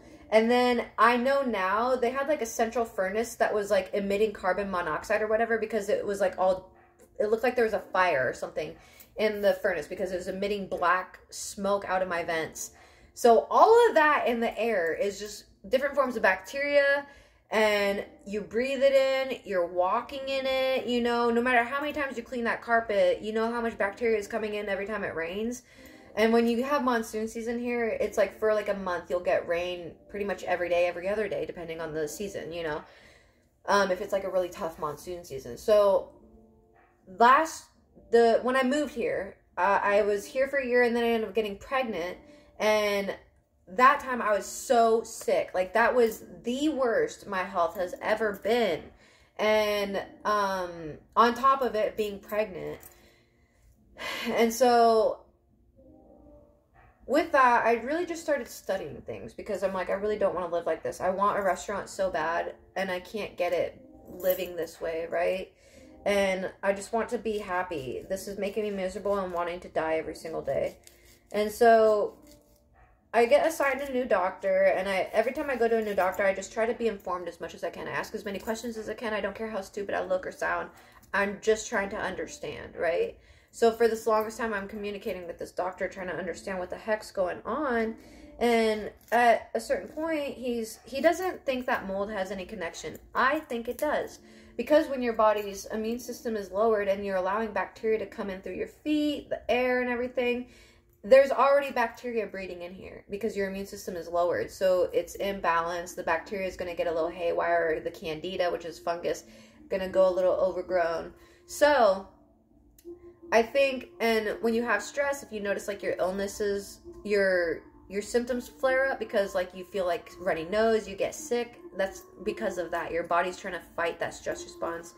And mold causes estrogen response. So from what I've learned, so when you breathe in or like have mold toxicity, it's a bacteria, and your body gets stressed out because it's trying to fight off that bacterial response, blah, blah, that stress hormone, and that hikes up estrogen, and estrogen hikes up fat, in your body. So, and then when you have like high stress, you crave things like sugar, because sugar spikes that cortisol, that adrenaline hormone, again, chemical or whatever you want to call it. Like I said, I use words interchangeably. I probably shouldn't, but I got to get out of the habit. It's something that I do. I don't know why. But stress, or like potato chips, because those convert to sugar in your body, we crave those because we crave stress. And that's when people say they're addicted to stress. That's what it is. It's not that they want to be stressed. It's not that they find ways to stress themselves out, but they technically do.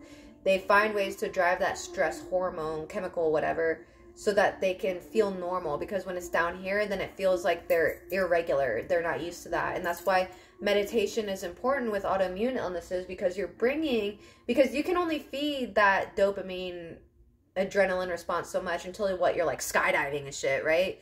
At a certain point, you got to keep topping it, right? So instead of like trying to top it, you got to equalize it. So that's where meditation is important, because you got to bring those stress levels down, take some breaths, center yourself, don't get worked up over things you can't control kind of stuff, you know. And then that's where, okay, you start understanding, okay, so when I'm stressed, that's why I crave food, because it's driving that adrenaline kind of stress response. And you gotta substitute things that feel good for you in that sense. And that's for weight-wise, joint-wise, health-wise, even depression-wise. Because your mind, your nerve endings of your brain are in your gut. So, and I've mentioned this before, I've noticed, like, when I eat junk food, I specifically noticed this when I ate McDonald's the last time I ate it. The next day I just was like, things were good. I was like, ugh, I don't even want to be here anymore though still. Like, and I was like, whoa, wait, why? You know, and I think it had something to do with the food, because I notice anytime I eat fast food like that, it's driving that kind of response. And I think what it does is it hikes up the bacteria, because it's ultra fried, ultra refined, ultra carby, like everything that bacteria love to eat, right? So, I remember conversing with this new doctor. He thinks I'm nuts, but it's okay.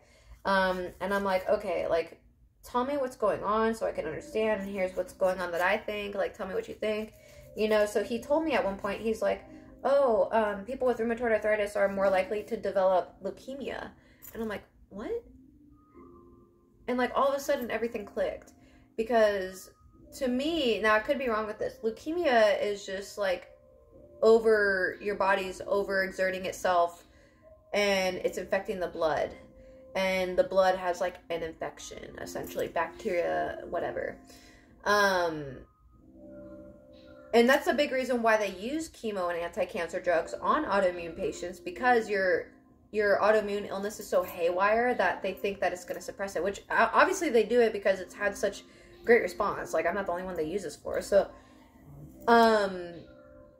just not me. But what I do think it is I think it's an overgrowth of bacteria in our systems. I think eliminating refined carbs and sugar, alcohol, and implementing more of an antimicrobial, antibacterial diet is what's needed for people with autoimmune illnesses, which is why the Mediterranean diet works so well, because it's revolving around garlic, Greek yogurt, lots of veggies, which is fiber, and fiber is what the prebiotics in the yogurt need to eat to create like a good atmosphere. And when your body is at a good pH balance, it's too acidic to have any bacteria or anything in it. So there was a point in these last 2 years that I started doing a parasite cleanse. Now, you can take this as whatever, this isn't fact, but from what I've learned, you need to do parasite cleanses if you have four-legged furry friends in your house, because they go outside. You don't know what animals are going outside. You could think no animals are outside, but there's neighborhood cats and things like that. And they can come into the yard, you know, and transfer bacteria, worms, things like that. So I started a parasite cleanse last year, actually. And this was the time when I decided to take myself off all my medicine, was in November. I decided to do that again. And, which is crazy, because the pamphlets with my medicine say that to be weary of the fact that this can cause bacterial infections. And my doctor was like, no, it's not a bacterial infection. Anyway, we'll get to that.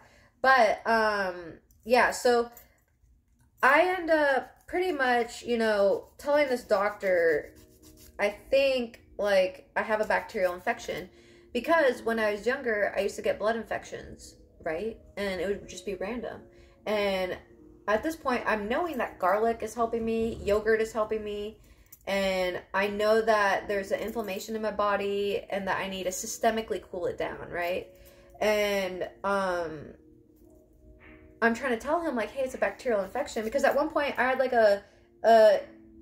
a marble size joint on the side because it was so infected with fluid, and he kept wanting to inject it with medicine, and I was like, no, because I think, like, putting that right where, so steroids lower your body's ability to fight off infection, and putting that steroid right where the infection is, I don't think is the answer. Don't do that. And I think that's why my elbow is so when you do x-rays of my elbow, it actually has like really sharp points on it, on the joint, instead of like being, you know, smooth.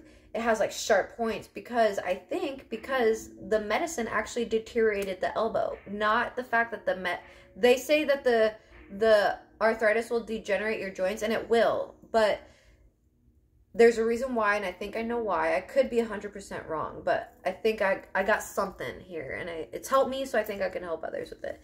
But I think, really, I just think overall it's just a bacterial infection that's present in the gut and in the small intestine. And the bacteria, the good bacteria, so this stuff with our bodies who are autoimmune, they, in preserved foods and shelf-stable foods, they put so many antibiotics, hormones, preservatives, stuff like that, that jack up the stress responses in our body. Not even just the stress responses, but if your body has a hard time digesting things, then it's going to be stressed out digesting anything. So, like I said before, like there's a point when I found out that I was like just kind of allergic to everything. No matter what I ate, I had allergic reaction to it. My joints would flare. So that's why I turned to drinking, because like what else do I do?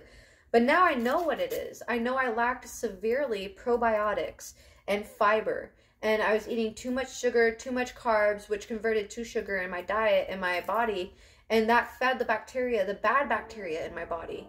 And it works much like your mouth. You know, if you eat too much bacteria, and while, you know, modern medicine really gets rid of all the bad bacteria, I think you gotta neutralize it instead of just killing off all the bad bacteria, right? Bring in the good bacteria to do its job, to neutralize it. That's why people believe in oil pulling and stuff. So, but when you eat, you know, you eat sugar and you don't brush, you don't get rid of that bacteria, you don't neutralize the bacteria, then it starts, you know, shitting, vomiting, I don't know, to where it creates acidity in your mouth, and that's what creates the cavities, right? And I kind of think it's the same with your gut system, that you eat something and, you know, over time, especially if we're kids, and maybe your mom's resistant to it or whatever, but these autoimmune illnesses, I know they exist, but I think stress and just the food that we eat adds to that stress factor. And these things they're loaded with antifungals, antibacterials before they put on the shelf, so that way they don't grow mold and stuff. And then you ingest that, and the bacteria in your body becomes resistant to it. A, B, mutates so that it no longer has to, that doesn't affect it, right? So now you eventually get a staph infection on your skin that is super resistant to bacteria. And the only reason why I know that is because when I ended up dying in the hospital, they were trying to put a PICC line in. So what it is essentially like they put it through like this vein, whatever, artery, I don't know what it is. And it's like a really coarse vein. So this medicine that they give you is really, really resistant to, the bacteria is really resistant to the medicine. And the medicine is really harsh on your veins. So like every 3 days, I would have to get a new IV. And imagine being in the hospital for months. That's not going to work, right? So you only have so many places they can go. So eventually they put a PICC line in my arm. And it ended up tickling my heart. And my heart just stopped. And that's where I coded. And they had to do chest compressions. They had to do the fem lines, inject me with all this medicine so that I could come to again. And so, during that time, though, or during this time, you know, I'm connecting this fact that he said this whole leukemia thing, and the fact that I had blood infections as a kid, and that medicine, when I was a kid, it helped me. And I remember telling the doctors that, and they were like, no, impossible. And I just kept it with me because I knew it helped me. There's no way they could tell me that it didn't help me, because I know what I felt. So when the doctor said that, then it was like, okay, I'm slowly piecing this together. And I was saying before that I thought that garlic was antibacterial and I had a bacterial infection.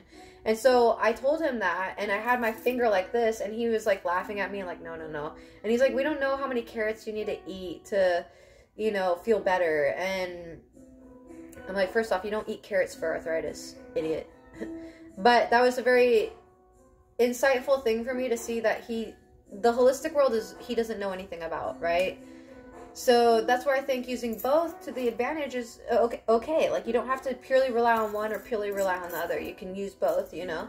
There's a balance to it. And pretty much through this, I've discovered that yes, Mediterranean style diet helps because there's an overgrowth of bacteria, and the more chips, the more shelf stable food that we eat, it gets that stress response up, and then it allows the bacteria to breed even more, and it feeds the bacteria.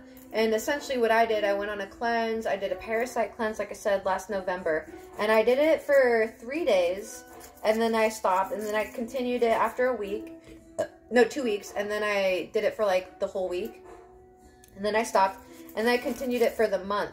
And when I continued it for that 1 week, or for the couple weeks, I ended up, TMI and also trigger warning, pooping out worms. Because I did a worm cleanse, and I was feeling better. So the first time I did it, the first length of time I did it, I think it was 3 days. Because I tried it for 1 day, and I was like, okay, I feel better, so I'm going to continue it for 3 days. So, and then I stopped because I just didn't want to ruin my body or anything. So, and then my symptoms started getting worse after a bit. So I continued it again, and I noticed on like the second or third day, there was literally worms in the toilet. And I noticed beforehand that I had parasite eggs in my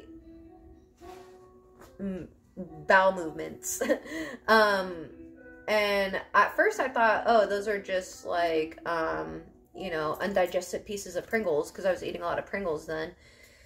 And no, it was actually parasite eggs. And I had thought, like, someone had told me, like, online, they're like, oh, don't you know that, like, autoimmune illnesses, the root cause is parasite infection or whatever. I was like, oh, I didn't know. So I looked at the symptoms, and it said, like, you would have an itchy butthole. I didn't have any of that. But the symptoms that I did have, so they're like, you know, itchy nether regions, rash, nausea, blah, blah. And for a while, I was that girly who would wake up and just be nauseous all the time. And you know, the chemo didn't help, but none of my meds helped, to be honest. Every med that I've taken has made that issue worse.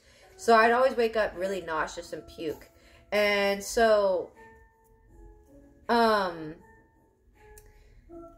this point, I'm like connecting the dots, right? And I'm figuring out that I think it is a bacterial infection. And pretty much we eat too much that allows the bacteria to thrive. And the doctors will give you everything under the moon except a good diet. And they know in their minds, I bet you most of them know that we should be eating probiotics and stuff.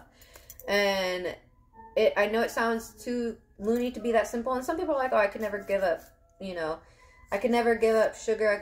You can, if you really want to. And that's why you guys have been seeing my coffee antics. I love coffee because I love the way it makes me feel. It makes me feel back at that up state, you know, that anxiety state, but I can use that to my advantage. I can, you know, harness that energy, and that's kind of what I like to do. But it unfortunately hikes up that stress response, which triggers that inflammatory response. So I can't drink coffee every day. I could drink it maybe every 3 days, and I won't even drink it until my joints are down in more of a neutral state. Like, I probably won't drink it until this Sunday. And even then I'll probably get a medium and see how I feel. But, and probably a decaf at that. Because I know I'll want more, and and that's why people with alcohol problems, they drink the crap out of coffee. It's like a running joke in AA meetings where the coffee pot is like the star of the show kind of thing. And that's the reason why, is because a lot of people, when they go through traumatic things, or if you have an autoimmune illness, your stress is up here on a normal day. And if you don't have things that drive dopamine, serotonin, or the cortisol or excitement in your body that much, then you will find drinking, drugs, substances, etc., etc. And that's where I think, like, you know, ADHD meds help. And for me, I prefer to use the green for my ADHD meds. I prefer natural, just because the way my holistic health journey has gone, I just trust the natural way more. But I'll get into depth more of how I've healed my joints, because I'm close to remission, and that's why you guys will see these videos off and on of like my progress with my joints, because I want the proof behind what I'm saying. I don't want you guys to see, oh, because YouTube is kind of new to me. TikTok, I've been on for a while. They kind of, well, there's still always people learning about my journey, but I have my group of people that know about what I'm going through. And so YouTube really doesn't, but you guys will see me post those videos because I want to post my progress to show you guys that what I'm talking about diet-wise works. And the only way I'm reaching this remission point is because of my diet. And that way you guys can see, like, I'm not as bad as I was. I recently posted a video of me walking. That's me getting better, believe it or not. So I know I'm at the, like, good end of the bad, or like the top end of the ending of the bad, right? Like, this is the beginning cycle of all the good things. I'm getting better. I'm going to be in remission soon. So I want to show you guys the stage before getting better. Even though it was worse, this can give you guys a little perspective and at least help you guys with, like, the diet and things that go into that. Because seriously, it would have saved me so much medical procedures, so many medicines trying. I felt like a guinea pig. I still do to this day feel like a guinea pig. It would have saved me so much if a doctor would have been like, hey, is she getting enough probiotics, like in Greek yogurt, limiting sugar, getting enough fiber, getting enough prebiotics, you know, and protein? And the answer would have been no. The answer would have been no. And then if you would have added on top of that the stress environment, which was causing the chemical reactions, on top of that, if you want to add the mold, which was, you know, and toxicity. There's a lady I follow too. I will put her and the wellness center people that have helped me with my fungal, parasitic, and mold stuff, because beforehand I was doing the parasite stuff. I was just kind of winging it all. I was finding the stuff on TikTok that would help, so I'd continue taking it. The garlic, the ginger, the turmeric, the black pepper, the, you know, the kimchi, fermented foods, the etc., etc. And then finally I found these two pages that pieced it all together. It was more of like, they said this, this, and this, and this, and it's this. And I was like, that's it. That's literally it. And that's where it sounds a little crazy where I'm going at, but I really think because of what I've learned through this time and with the confirmation of those few doctors, that the really bottom result of most autoimmune illnesses and asthma, POTS, PCOS, or whatever it's called, PCOS, I think is asthma. I don't know if I said that. It's all underlying bacteria. I even read somewhere that acne is just bacteria in the liver. So you got to really detox the bacteria in your system and not feed the bacteria alcohol, sugar, refined carbs. So like potatoes are fine. Obviously I ate a tortilla, like, in moderation. It's just we get so used to the fastness of life. So the shelf-stable food is our go-to, which it really shouldn't be. We should be making our food. And I actually have a theory that I think fast food is cheaper than grocery food, because they know that they pump fast food meat full of antibiotics and growth hormones and steroids because it makes them grow faster, which makes meat cheaper. And those hormones get into people's systems and fuck us up. And we wonder why, especially America, because we're so overproducing food and not really into the cooking of food at home anymore. And you guys will learn, like, I love food. That's one of my biggest, like, I've loved food since I was 6 because of that easy bake oven and my grandma. I've had a food journey because of this, and the food journey ties into my herbal journey, ties into my spiritual journey, ties right back into my health journey. So it all correlates, and that's why I want to start these videos off, because it's really just the foundation of things that I talk about and the reasons why I cook the way I do, the reasons why I eat the way I do, or whatever. So, like I said, it's just hits on multiple heads, trying to help people in any way I can. But yeah, at this point, I stopped my medicine in November and cleansed my system, started feeling good, and then I started feeling worse again. And oh, I was taking tons of ibuprofen. I was taking like 20 ibuprofen a day. Once again, getting the mad shits, as you can imagine, right? So I was like, okay, I've got to stop this. I know if it's in my gut, then I've got to go a few days without this ibuprofen, and it's going to be really painful, but just do it, you know? And funny enough, whenever I do that, it's like I've tricked my mind, because the ibuprofen doesn't really help me. It's like the day after, I feel better, and the ibuprofen actually makes shit worse. Ibuprofen is known to exacerbate bacterial infection issues. So did not know that. And so it got to this point where, like, any medicine I took, I would get like breakout in hives and a rash. And at one point I took a new medicine, and like within 15 minutes at the office, I had to go be rushed to the ER. They injected me with 2 EpiPens at the office and another EpiPen at the hospital, along with some steroids at the whatever and Benadryl, and then a whole bunch of steroids at the ER hospital area. And so it came to a point where I understood that no matter what medicine I took, I'm going to have the same response. My doctor didn't believe this, but this is how it was.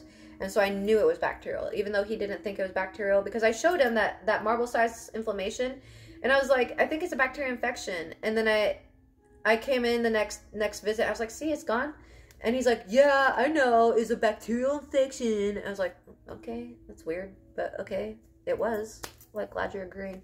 And then he took it back when he had like a lady in the office with us observing, because in my life I've always been like this teaching case. Like, I've had like the most severe case that they've seen. So it's been common, like in the hospital rooms, in the doctor rooms, residents or people who are practicing nurses and stuff, they'll be experimenting, like, oh, does this hurt? Does this hurt? Like, feeling my joints, does that hurt? Does that hurt? You know, just seeing, you know, they're learning. So I'm used to them having like residential type learning doctors or whatever in there. So that doctor was in there, and I think he was like trying to press her, but he did not want to admit that it was bacterial infection. I think it is. I think it's a systemic bacterial overgrowth. I don't want to say infection, maybe that's the wrong word, but it's an overgrowth. And if left too long will cause septic issues like blood infections, which is what I've gotten. And this can manifest in so many autoimmune responses, such as fibromyalgia, rheumatoid arthritis, I don't remember any other. Anyway, yeah, so I think most autoimmune responses are a result of bacterial overgrowth. And so, and this even goes for like ADHD. I've noticed my ADHD symptoms get better when my health is better as well. So I do think that does have to do, you know, a lot with ADHD, ADD, because of those stress and chemical factors or whatever. But like I said, you guys will see me do a video more on like my smoothie and what I do on my daily regime to get my body back to a normal state. And I'm not off medicine yet. My plan is to be, but I want to utilize the medicine to get off, or to get into remission, and then slowly wean myself off the medicine. So right now I'm being weaned off of the prednisone, and then I have 2 other pills that I take. So that's really good, because my whole life I've been taking an infusion and tons of other pills with the infusion. So it's really unheard of for me to be off the infusion. So to me, that's progress in itself. But the fact that just I see a day-to-day difference when I eat the right foods. It's important that I eat an egg every day. It's important that I eat an avocado every day. It's important that I have Greek yogurt every day. It's important that I have garlic every day. And it's funny because when I was a kid, I used to crave garlic like crazy.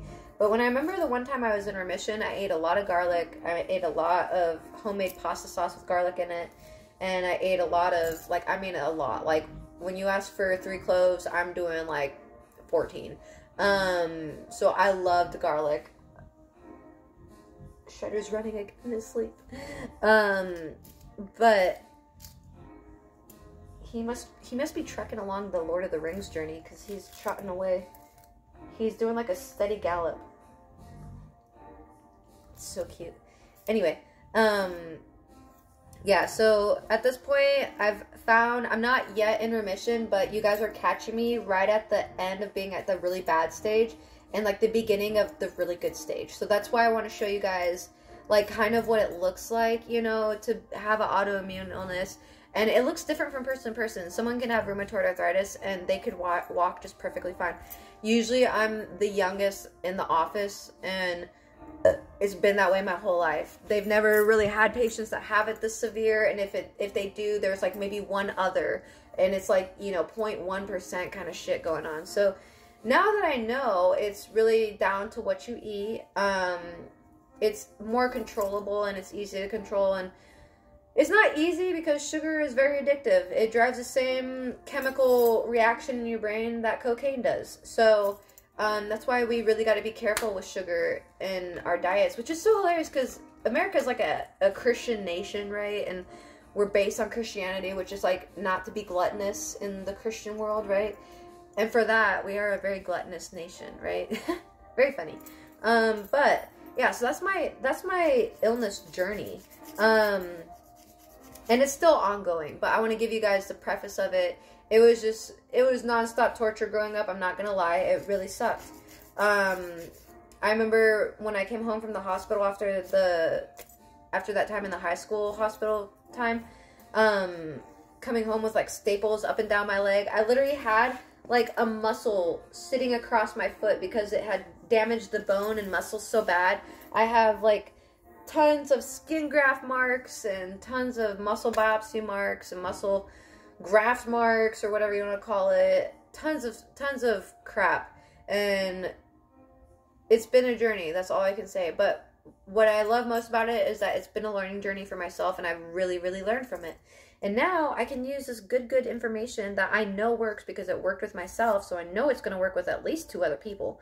And it has worked with people on my Facebook and stuff and TikTok, so I've been telling people about it, and they've been confirming, yeah, this is working for me. And knowing that their illness is not as severe, it's not a competition, but I know they don't need to do as much to get rid of their symptoms, which is good.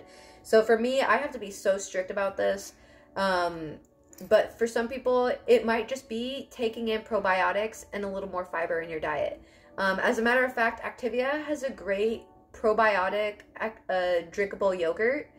It's really good, and for a while it did really good for me until the sugar started affecting me. So if sugar isn't like immediately infects you the next, like in an hour, you know, because I can eat a brownie and like the next day I will not feel good. My joints will hurt. So if you're not like that, then maybe just consider adding some more probiotics. Add some antimicrobial foods like onion, garlic, etc. Asparagus, some anti-parasitic foods. Asparagus is one as well. Herbs are anti-parasitic, a lot of them. Parsley, cilantro. Carne asada tacos are perfect for anti-parasitic food. Protein, anti-parasitic, which is the, whatchamacallit, onion and cilantro. And usually you eat salsa, some sort of cayenne, which stimulates gut growth. And the guacamole, if you have some, is fiber. So I've learned, and I will go into my food journey later, like after this, because it connects, like I said, with my spiritual journey and everything. Because now that I've learned about this, I've learned why other cultures don't have as many health issues as we do in America. Is because we've really stripped the sanctity of food. You guys will hear me say that a lot, but we've really taken what was good about the food, good taste wise and good, you know, body wise, and really just turn it into junk that's really harming us for profit of the big man. So if I can help y'all with anything, it's just to help with that. At least I hope it does. You guys will hear me talk about this a lot. I'm getting better now. My hair is growing back. It's been growing back for like the last couple of years. I still wear wigs. I love to wear wigs, which also I'll be doing a wig cutting video. So a lot of people keep asking me, how do you cut your hair? It's just it's a style I've been cutting for years. So I'll be doing a wig cutting video for you guys, and I'll cut how I do my curly wigs, how I do straight wigs, etc., etc. But yeah, even down to the fact that my hair is growing back. I don't know if it was alopecia. I don't know if it was medicine related. I don't know if it was parasitic mold related or what. But now that I'm doing the right holistic thing, my joints are getting better. My hair's been growing back. This has been like 2 years in the making. So my hair has been growing back for like the last 2 years, and there's no pigment to it. So just, I wouldn't say peach fuzz because it's not the same texture as peach fuzz, but pretty much just like what hair you have, just no pigment essentially. And so now the pigment's coming back, which is neither here or there. I don't really care for it, to be honest, because I'm so used to not having hair, not having pigment in my hair, so it's just kind of whatever. But yeah, so that's my medical journey. You guys will hear me talk about this more. And I just hope to find people who are chronic illness peeps too, who kind of know, you know, the best means of dealing with this. Maybe they can offer me more insight. Hopefully this can help other people who need this insight, and maybe the people who offer me insight in the comments can give insight for other people who don't know the stuff that they need to know and stuff like that. But it's really dependent on how willing you are to get rid of the things that you really do like. And I know chicken nuggets are great, smoothies are great, or not smoothies, milkshakes are great, soda's great, you know, and they're still allowed once in a while, but it's not an everyday thing if it's as severe as mine is. So if you're like me, then consider you know, cleaning up the diet a little bit. And like I said, I'll post another video of my like day-to-day regime that I do. It differs for somewhat, but for the most part it stays the same because I eat the same meals for like months at a time. But if anything, just having these additional things in your diet on a daily and eating a particular way. And then, like I said, this is where my cooking comes in. So I'll teach you guys how to, you know, make gut-friendly ice cream, you know, things like that, so that you can partake in these yummy things without, you know, making your gut issues worse. And you can have it more than every once in a while if you make it healthy, right? So that's where people opt for the healthier version, because they can have that more than they can have the real sugary version. And so, and it's not always about being skinny. A lot of people suffer from physical ailments, like it hurts. So even if you want to lose weight, this would be good information for you, because I do believe people who are overweight are just, I've been watching My 600-Pound Life a lot, and I love that show. I can relate to their eating habits a lot. So, but I do think it's just a lot of them dealt with what seems like PTSD symptoms, and it drives that stress adrenaline hormone, and you spend forever chasing it. And sometimes people learn that they can chase it with food. That's why people, my dad, for instance, he loves the spicy food shit. And hey, I'll take that addiction over alcohol, right? So anyway, like I said, you guys will hear more stories about me, so that, I don't know, when I go out and do things, you guys can kind of know when I talk about stuff. And I'm still not fully healed yet, so I just hope to help people in my healing journey. I hope they heal their body as well. And so I want to give you guys the insight of kind of like what I've been through with my joints. So that way you guys know I'm not just like fluffing your nugget, whatever. When I'm like, hey, I healed myself with garlic and a smoothie, you know, because I know it sounds crazy, but it is how I did it. I just stuck to eating this garlic, fermented honey, garlic stuff every day, and drinking a smoothie every day, and with specific stuff in it. You gotta eat very specific things together. So if I could teach anybody anything, it'd be that, and plenty of other stuff, because we will. But yeah, baby, you kitty girl. So that's pretty much really just what I wanted to talk about today. Tomorrow I'll have another video. I don't know what we'll talk about. It depends how I feel. So yeah, you gotta go outside. Perfect timing, because I'm done. It's perfect timing. Oh goodness, look at this pretty girl. Look at this pretty girl. Oh goodness, oh, look at this pretty girl. My baby Pudgy. This is Pudgy. My baby girl.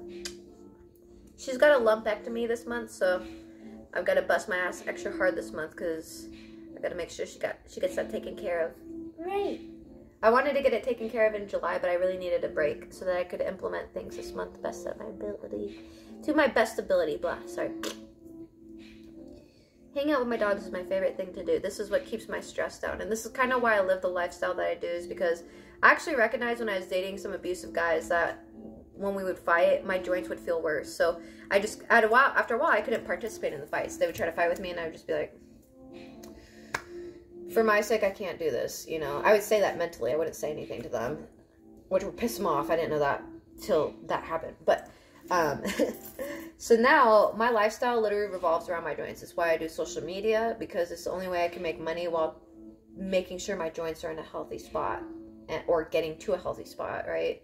And it's the only thing that allows me, like, if I need to take a day off because I can't walk, it's so difficult to describe to a manager, hey, I can't walk today, and I don't know if I'll be able to walk tomorrow. You know, they think of it as a cop-out. So I've had my fair share of, and I'll go into my content creating journey, specifically as well, because I used to work in the real world, believe it or not. But content creating has allowed me to really focus on my joints and stuff. And now that my joints are getting better, I really want to take my content creating serious and really be one of those 6-7 figure makers on social media. So I'm willing to put in the effort, but it really is dependent on me getting healthy. And I think me getting healthy, if I can get there, then I can help other people get there. And I kind of think I've connected the dots on as to why things are happening. If I disappear, it's because of the government. Okay.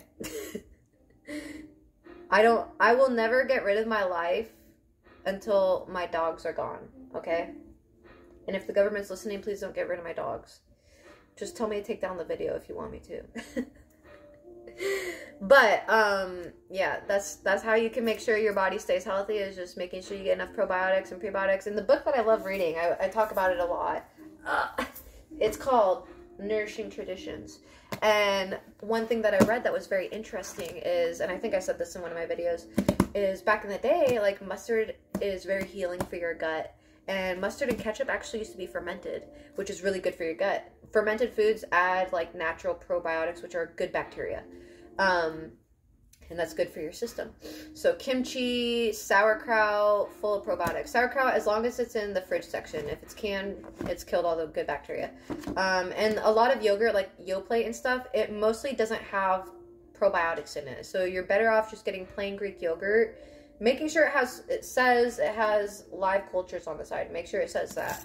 And just mix it with some honey, some raw, unheated honey. It's important because most superstores or whatever, Mega Marts or whatever the hell, they cut their honey with sugar. And sugar will make your issue worse. So support local. Buy some local honey, and that'll help your gut as well. Like I said, I'll get into what I did to heal my gut exactly, and I'll give you guys other things that I've learned about, like holistic healing that can help you heal your gut, which will help heal the autoimmune illness issues. But even in this book, they said back in the day, like, salad dressings used to have like a base of cultured cream, so like Greek yogurt or any live culture like kefir or whatever it's said. I don't know if it's kefir, kefir. I'd be reading shit, that's it, so I don't know how it's said sometimes. But back in the day, they used to make dressings with that. Nowadays, it's more like mayo-based or something like aioli-based kind of thing, which isn't terrible, but it doesn't bring in the exact nutrients and balance that we need. And that on top of a salad, which would be fiber mixed with probiotics and just good stuff, like, and maybe some berries and some protein, you know. So that's why people eat like that, and it's important to eat like that. And, you know, even as far as like mixing drinks with like water with like cucumber and stuff, it's because your body can absorb the water with the cucumber juice in there better. So that's the reason why people eat the way they do. And if you're a why person like myself, I gotta know why. I don't know why I hate that, because I won't do something, and I will learn the hard way, because I will learn that I damaged my body because I'm trying to learn why it's, do you know what I mean? So I've learned why through this book. I don't know where you can get it. I got it at Barnes & Noble. I don't know where else you can get it, but it's called Nourishing Traditions. It looks like this. I love it. It has recipes in here, and it has like tons of like good info. So it's a mix of like my two favorite things. So yeah, but I will give you guys as much info as I learn. I love just passing on information to try to help someone. And I have been through a lot physically, like that in itself has been in my mind. Like as a kid, I was like, oh, how am I even going to survive as an adult? I'm going to have to hire someone to like clean my house for me. I'm going to have to, you know, hire an assistant. And that's still my mindset. I still want to be able to do that because I don't know when I'll have a bad day. I'm still figuring it out, but I think I'm on the precipice of figuring it out. I think I've got some good info down, and I think I'm onto something here. So I do think you guys will benefit from this advice and any other stuff I go on about. It's either I come on for, you know, informative stuff or to be a silly little guy. But other than that, I hope you guys appreciated my little talk. Don't forget to eat your yogurt. And some people, they'll say they're lactose intolerant, but Greek yogurt is a low lactose food. Lactose is just the sugar in milk. So I can't drink milk, but I can have cream, I can have Greek yogurt, I can have certain cheeses. So it's really dependent on how much sugar is in that dairy product. So maybe if you're lactose intolerant, take it little step by step, but maybe still worth a try. But yeah, if that's what's helped my autoimmune illness, and I've been on the same infusion for years, and I said to myself and my stream, if I got better on the infusion with this diet. If I'm off the infusion and I got better with the same diet, then it has to be the diet, right? So now I know why the diet works the way it does and how to balance it a little better. So, and it really is all about balance. So the yin and yang, as you know, I believe anyway. So there's my spiel about my chronic illness. Hang tight for my other videos.